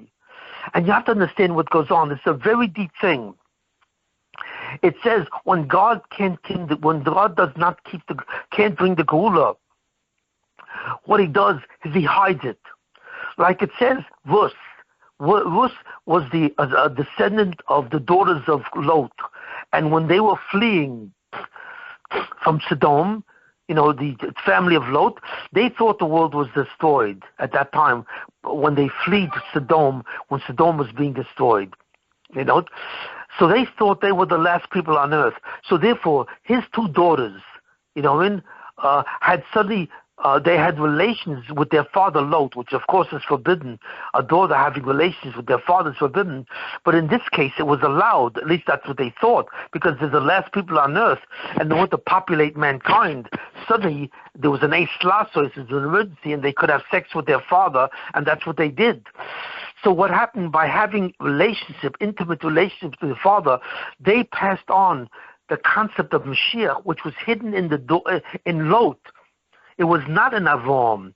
The concept of Mashiach ben David was hidden in Lot, the nephew of Avram Avinu. And when they had relations with Lot, and they had two sons, one of them had the son of Moab, and she had a son called Moab, and Moab comes from the word Me'av, from my father. So he was actually named from his source, his origin. You see it. And she thought that I'm allowed to have a son from my father in order to save mankind. And the other one had a son called Ammon. That's why it's the nation of Ammon and Moab. Ammon means my people, and therefore she said, this will become my people. And from Ammon and Moab come Rus, who would become the grandmother or the great-grandmother of David Amalek. So the messianic concept would descend from Lot to his daughters, to the concept of King David. So therefore, whenever God sees that the Jewish people or the people of the world are not worthy of Mashiach, he hides them, usually in a sexual manner, and he's hidden. And the same thing with Yehuda and Tamar, which was a sexual act, where Yehuda suddenly had a relationship with a prostitute, but he didn't know he thought she was a prostitute, Tamar, but he didn't know that she was his daughter-in-law. But God forced him to have sex with her. He didn't have the Yetzer Hara. The Yetzer Hara was really much too strong for him in order to have birth to Peretz, the twin sons, and one of them is Peretz, which would become the father of Mashiach ben David. So in other words, what we see, God hides it. And the Romans even understood it. How do you think Romans understood? Because when Titus destroyed the Beit Hamikdash, what was the first thing that Titus did? They understood this. You don't know who the Romans were. They knew a lot about Judaism. And they understood that there's something mysterious going on. Because when Titus destroyed the Beit Hamikdash, the next thing he did was he went into the Kodesh HaKadoshim, and he took a prostitute and he put her on the Mokum HaMikdash, on the Even Shasiyah, the very stone that held the Oren HaBris, right? And he had relations. He had sexual relations with this prostitute on the Even Shasiyah. Now, why did he do this? What was he trying to show? He was trying to show that, no, the Jewish people are not the head of mankind. They are not. I am the head of mankind. It's Rome. And he declared his power by having sex, by being Mavatal the Yisroel, having sex with a prostitute on the Even Shasiyah, which actually held the Oren HaBris. In other words, he realized that the domination of Rome over the Jews was not simply a physical domination of one nation controlling another nation and destroying the temple, but it was a spiritual domination. And it was him having relations with the prostitute on the Even Shasiyah was a declaration of the dominant force that Rome was, not only physically, but the spirituality of Rome, which is represented by their gods, by the Roman mythology of Zeus, and so on, that he was the head god of the world. The Avodah Zarah of Rome was the superior religion of the world, not the Jewish religion, which believes in the Oren and in the Beit HaMikdash. You see, this is a spiritual conquest. Not only is the physical, it was a spiritual conquest. Because he understood, by becoming the emperor of Rome, he understood the relationship of Rome to the Jews. It was not a physical battle, it was a spiritual battle. And I will speak about this later, because they understood that either Rome or Jews, one of them will control the world. And he declared the victory of Rome over the Jews by doing a spiritual act, which means that they understood that the Jewish people were destined to have a Mashiach. Somehow, if they controlled the world, it would be through a Mashiach. That's why they were super conscious of the possibility of who a Mashiach would be. That's why they were so sensitive to Jesus. Anyone that the Jewish people, any one of them, would suddenly say is possibly Mashiach, they would kill him. And they were looking for anyone that would claim to be a Mashiach, because they knew that Kabbalah, that Messiah. So therefore, we really don't even know what the Romans knew. But they all had a similar knowledge of the Messiah. Rabbi Akiva, the Tanoim, the Romans, they all knew what was about to be. And surely, even Turnus Rufus, that's why he sent his wife to seduce Rabbi Akiva, because he suspected that man has to be destroyed. And it's not that the Romans had to kill him. Turnus Rufus was very smart. He said, I will destroy Rabbi Akiva spiritually. I will make him invalid as a Mashiach, and therefore I will win. That's what was he trying to do, and that's why he sent it. And Rabbi Akiva knew this. When Turnus Rufus went to Rabbi Akiva and tried to seduce him, he understood that Turnus Rufus was the wife of Turnus Rufus, but she was married to Turnus Rufus, and he saw the Ruach HaKodesh that eventually Turnus Rufus would leave Turnus Rufus. She would divorce him, and she would convert to Judaism. She would be a Yemos, and she would marry Rabbi Akiva ben Yosef. And you have to understand, how old was Rabbi Akiva? He was probably at least 80 years old, and she was probably in her 20s.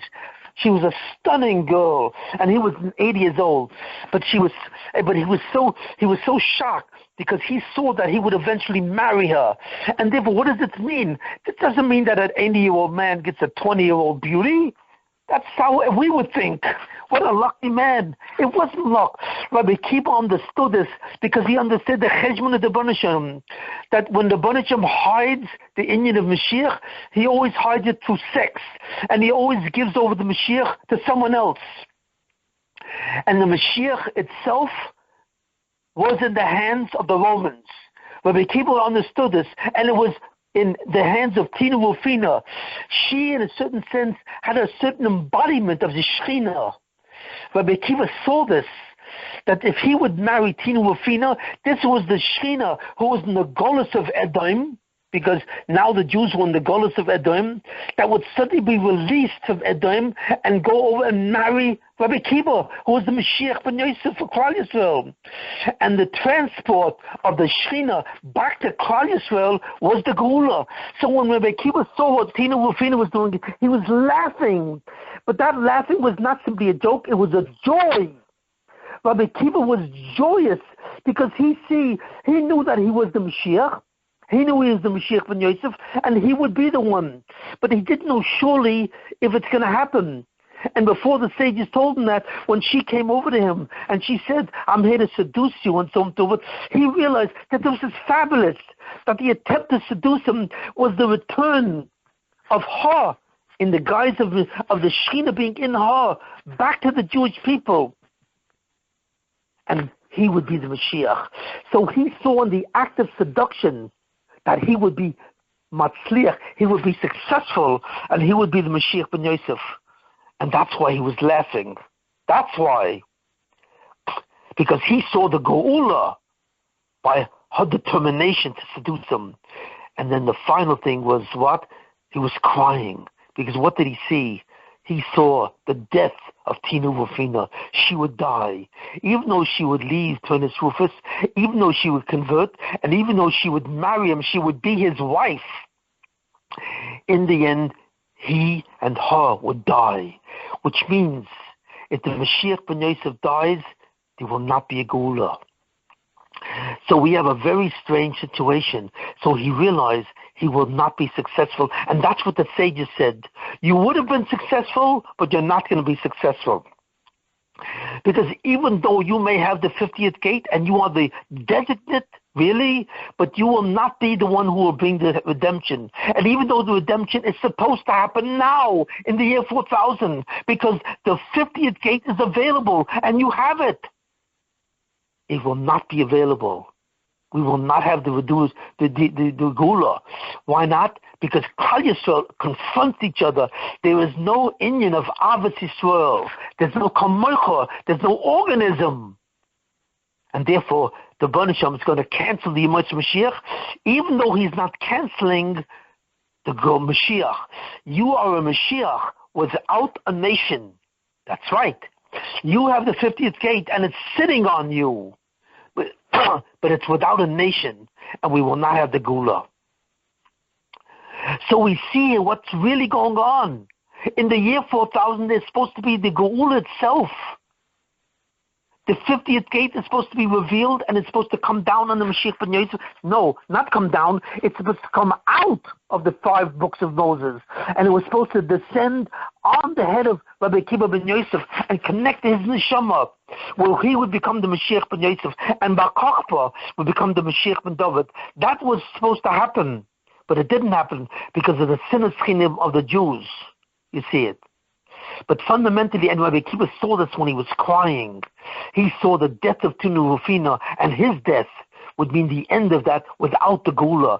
So that's why those three things was the behavior of Rabbi Akiva. No one says this, but I feel that this is the emes of what happened. What was going on is something which is not really revealed and not really known. That all these people, the Romans and the Tanoim and the Dalit and Nichnas, the Pardes, the 4 Tanoim that went into the garden, everyone knew of a Messiah that in the year 4000, the 50th gate was about to be released. And it was about to be anointed on the Mashiach himself, and he would become the Mashiach. So that's the status of the last 2,000 years. But wait, it's not happening. What happened to Klal Yisroel? What happened to Klal Yisroel in the last 2,000 years? They went under the dominion of Rome. They left Eretz Yisrael. They were exiled out of Eretz Yisrael. The Beit Hamikdash was destroyed. And now they are a subject nation. They are victimized by all of Europe, who continuously destroys them. The Crusades, the wars against them, the Crusades, the pogroms, the Holocaust. It's nothing but death after death after death. So what are you talking about? What accounts for this? It doesn't make sense. But yet it does make sense. One thing makes sense. We now understand the kavanah of the Rebbeinu Shalom in the year 4000.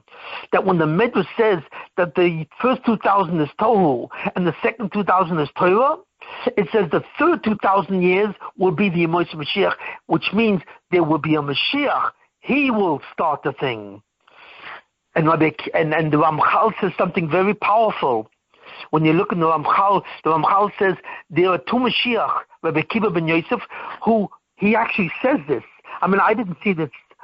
Some of the guys, you guys pointed it out to me, Klinger and Tress. But they saw this Ramchal and they told it to me as a proof of what I'm saying.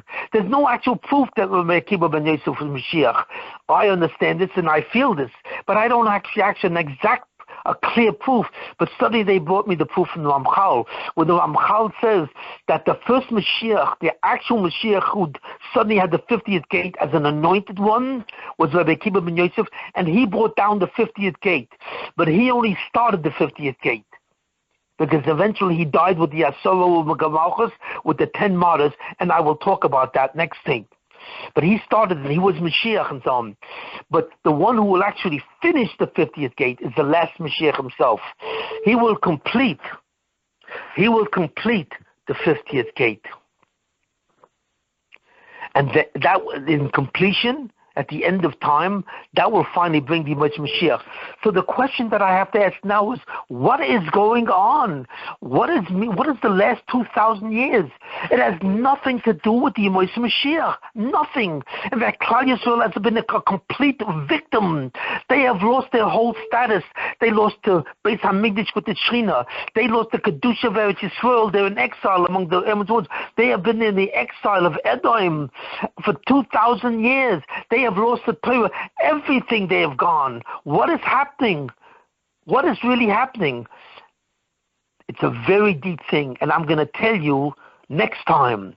The next time is the second part of the share, which is the explanation of exactly what's happening to Klal Yisrael. And what you will see is that Klal Yisrael wins the Golus, but it's not the Golus that you think. It's not the Golus that Klal Yisrael is living outside of Eretz Yisrael. They were in Golus in Bavel, and then they were in Golus in Spain, and then they went to Golus of Europe, and then they went to Golus of Eastern Europe, and then they went into the Golus of America. They were going historically from one country to another. That is not their Golus. But I will identify you, I hope, 10 different Goluses. There were 10 exiles that were decreed on Klal Yisrael. And Klal Yisrael has been in 10 different exiles simultaneously. It is an actual nightmare. But it all has to do with Yemos Mashiach. So therefore I am stopping now. 1 o'clock, and the next time, which is really not the next time, it's the time after that, because what will be next time is the Yotzeit of the Ramchal. You know what I mean? It's the Yotzeit. So either way, we have an extra share, which is possible, Excellent. or will I have to give this after? But then you will understand all human history, and that's it. Any questions? Yeah, Shimon. Thanks, so Shimon, excellent share, very clear. You started the share in the beginning, and you gave a definition to define the difference between a designate and a candidate. It was just very quick. I didn't want to disturb it. Then could you just clarify that? Yeah, a candidate is a potential Mashiach. It means he has the ability to receive the 50th gate, which is a soul on top of his soul. It's like a double soul. The first soul is his own soul as a human being, and the second soul is the 50th, the soul of the Echida, which is a soul that contains the 50th gate. Every designate has the possibility of receiving that soul, but that soul doesn't come down. When that soul comes down, it then exists in two ways. It exists partially with Rabbi Akiva ben Yosef, who had that soul on him, and therefore he's a candidate. But he's an incomplete candidate. You know, I'm sorry. He's a designate. The difference between a candidate is somebody who has the potential of being Mashiach with the 50th gate, or even if he has the 50th gate, but he cannot bring the Geula. He cannot. The Geula will not happen to Klal Yisrael. The only one that brings the Geula of Klal Yisrael with the 50th gate is called a designate. He is designated as the final Mashiach who brings not only the 50th gate, but he brings the Geula.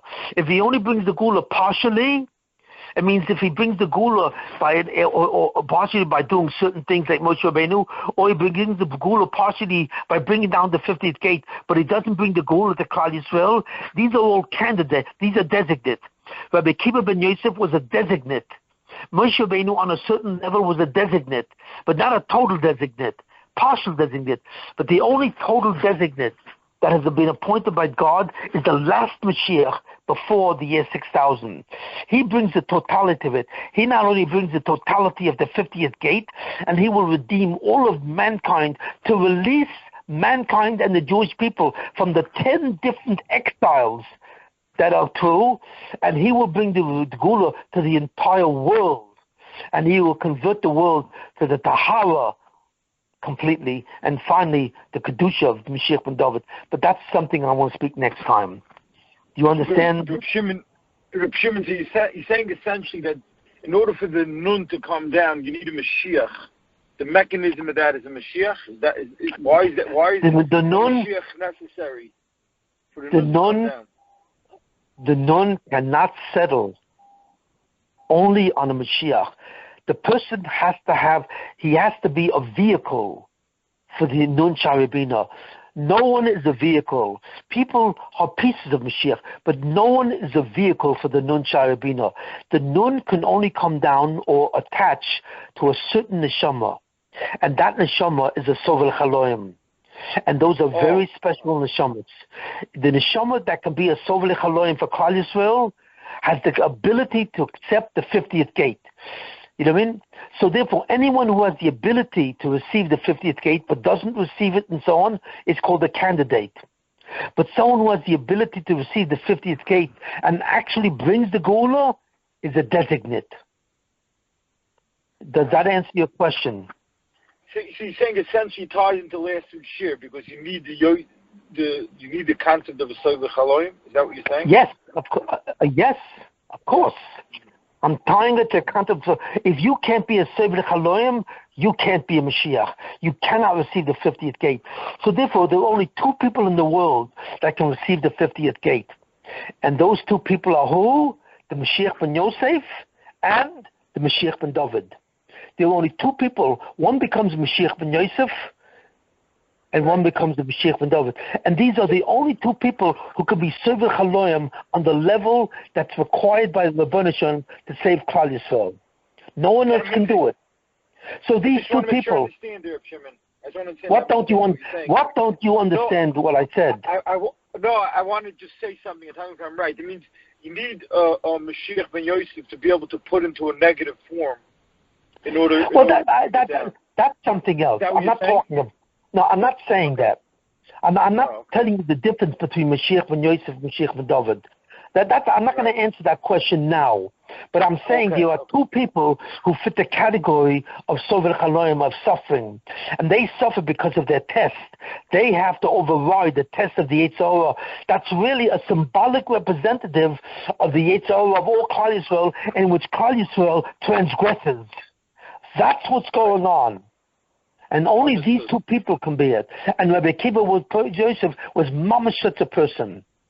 The first 40 years of his darkness was the suffering of Mashiach ben Yosef on a certain level. We truly don't understand the suffering of Rabbi Akiva. You know, even though the Gemara says that he was for 40 years in darkness, the Gemara doesn't describe. But we know that he must have suffered in respect of some kind of thing.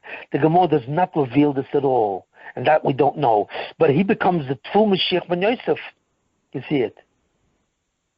And that's what the thing is. Are there any more questions? Yes, Shimon, I want to expand on what Shlomi, I think what's bothering Shlomi is that it seems like there's a zivug connection between the Nun and the Neshama of Mashiach. Yes. All Klal Yisrael has a zivug with the Torah, but we're a zivug with the Mem Tes, but the Mashiach has an ability to connect with the Nun, so there's some kind of zivug connection with him and the Nun, and he wants to expand why. Why is there a unique connection, right, Shlomi? Is that what's bothering you? Well, because he's the one. Yes. What's your question? It seems like the Mashiach ben Yosef with the Mashiachim have a zivug type of connection with the Nun, the Torah of the Nun. Why is that? Why is what? Why do they uniquely have that connection with the because Nun? that is the motive of the Bnei Shem. 2,000 years before the creation of the world, the Bnei Shem addressed the Yechida, the 50th gate. He had a conversation with the Neshama that represents the 50th gate. And he said to that Neshama, I need someone that can protect Klal Yisrael, will be Megan on Klal Yisrael if suddenly they transgress what they do and they will not be worthy of Yemos Mashiach. Will you accept that job? So the 50th gate said, yes, I will accept it. And therefore, that's why the ultimate person who, in some sense, is partially, slightly connected to the 50th gate. You cannot be a truly Sover Chaloim unless you are in some sense connected to the 50th gate. But in that sense, you are simply a designate. But the Mashiach ben Yosef, who's connected fully to the 50th gate, becomes the designate. He becomes the Mashiach ben Yosef. And Rabbi Akiva ben Yosef was that. He was like a zivug to the Nun Sharabina, but he was not able to bring the Gula because of the fact Klal Yisrael was not an organism. So that has to wait to the ultimate Mashiach ben Yosef, who is finally the designate, and he is also fully attached to the designate. He's fully attached as a designate to the Nun Sharabina of what Rabbi Akiva started. He will finish. So between Rabbi Akiva ben Yosef and the Mashiach ben Yosef, in Yosef at the end, whoever that is, these two are connected. These two are connected. And so on. And that's what it is. That's the structure. So is there a problem more is there another problem? We understand that. I just want to know the designate event of becoming a designate. It happens after he succeeds in his avodah, or there's a certain neshama that gets it immediately, become the designate. Does that happen only? What makes a person designate? Okay, so I'll tell you what I think. The Torah that you don't see this, but what I think and I believe I know is the designate is appointed in the end because of the mercy of God.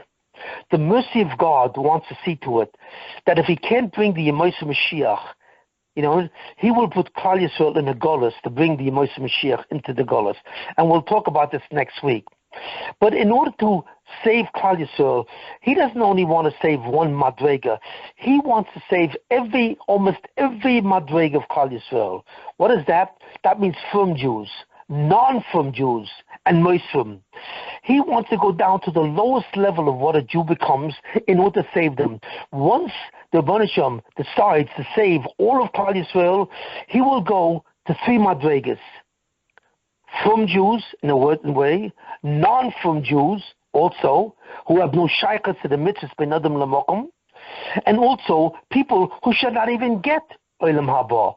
Who is that? Moishim, people who assist the Goyim in killing Jews.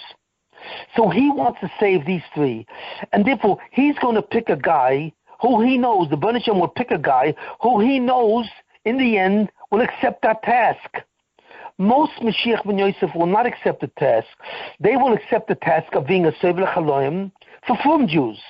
They will say, okay, I will accept the task of being a Megan, of being a shield for Jews if they're Frum. Because in that case, they're still an Adam. Some Mashiachs will accept the task of being a Mashiach ben Yosef who are not Frum. And that's called a Ben Adam. But there's a certain Mashiach who will accept the task even from Moisum. And I really can't talk about this. I really don't know this clearly. But obviously, I don't know how many people are willing to accept that task in which the Bnei Shem requires. But the one who finally accepts that task to even suffer and Omer ben Asoyan for people who should never have gone to Olam Haba and will accept that level of task, he becomes the designate. That's what I think. Do I know this for sure? No. Does that explain it? Nice. Yeah. That's the subhuman task. That's the subhuman task you've discussed before. But there's a subhuman. The ones who accept the task of Sever Chaloyim for Frum Jews is called an Adam. Klal Yisroel is called an Adam, and therefore they are high levels of Mashiach ben Yosef. But then there's the Mashiach ben Yosef who will accept the task even of a designate, of a real person, even for non-Frum Jews. Now that's much worse. To accept to be a symbol of non-Frum Jews means that you will be submerged as a subhuman. That Mashiach becomes a subhuman. But then there's a third level. Not only people who are not from, but people who are Moishim, who really don't belong in Olam Haba. And that means that the Shekhinah is forced to go into Golus against its will, because it doesn't go into Golus because of the Mitzvot Din, it goes into Golus because of the Mitzvot Rachamim.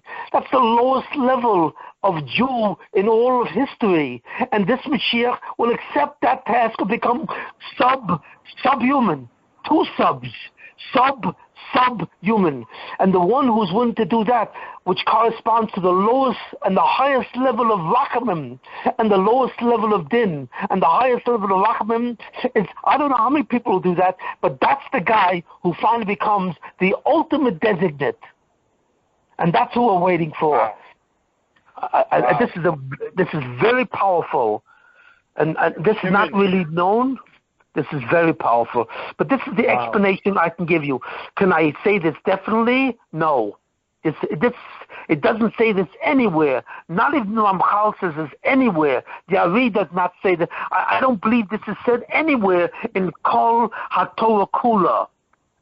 But I believe this is the principle which guides God to make his deal. You know what I mean? With three levels of Mashiach. Moshe Rabbeinu, who brought down the Torah to the earth and successfully brought the halachas of Moshe Sinai.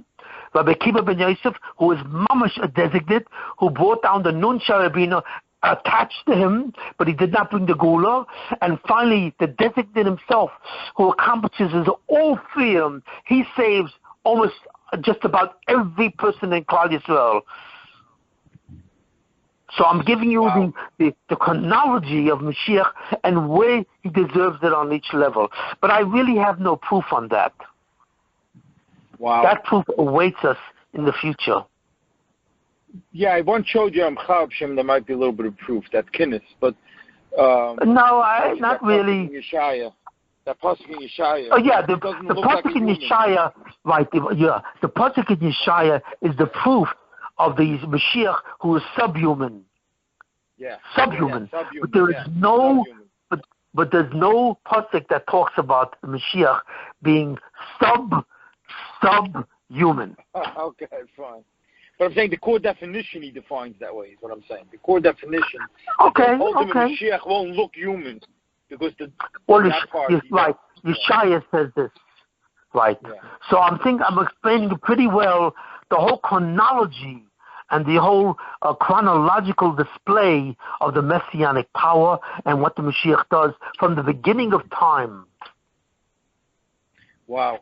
But Reb Shimon, would come out that the Mashiach of the Yemos Mashiach, his Sovich Haloim is much more intense than the Mashiach of the Yemos HaTorah. The desert, right. That's what would come out according to your shir. What you saying? Right. Now. Of course. Yeah, but even more than that, let's say we know that Rizal was a Mashiach ben Yosef, but he wasn't subhuman because his generation wasn't subhuman. Right. That's a Madrego within Dar of the Mashiachim itself. I'm saying from the switch over period from Memtes to Nun. Okay. Okay, we won't go into that. We'll discuss this.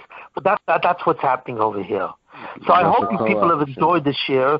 I've said a lot of things and put them all together in a certain... Shimon, what's the source that the wife, that Roman lady, died with Rabbi Akiva when Rabbi Akiva was killed? You have a source for that? You know she died from a Gemara? She committed suicide. The Gemara says so? Yeah, I think I don't know. I don't remember where it said, but she committed suicide, and there's some kind of source. I remember because once Rabbi Akiva died as the Asurag Malchus, she was afraid that Turnus Rufus would take her back forcefully and remarry her. You know what I mean? So she refused to go back. So she actually committed suicide. Wow! I didn't. Wow, that's information. Yeah, that's really... I don't know the source of that, but I think there is a source for that. I think there is a source. So maybe you can find it somewhere and let me know what that is. But the story... Rabbi Akiva met her. It's inside.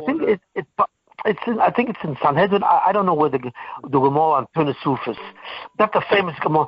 But that is a very powerful thing. When people talk about Rabbi Akiva ben Yosef, everybody leaves out the story of Tinu Rufina because no one knows what it means. When he was angry, he cried, he laughed and he cried. No one has any idea what that means. But I say it's because they all had a Messiah. They all knew what they were doing. See, no one really knows this, but this was a scenario which, and in the end, this knowledge of that Messiah, that in the end, the year 4000 was the beginning of the Yemos Mashiach, is actually what created Christianity. And I'm going to explain that later when I go into Christianity. It explains, because Paul knew it too. So Paul knew with this Messiah that he would be successful in creating Christianity. It's in his writing? What's that?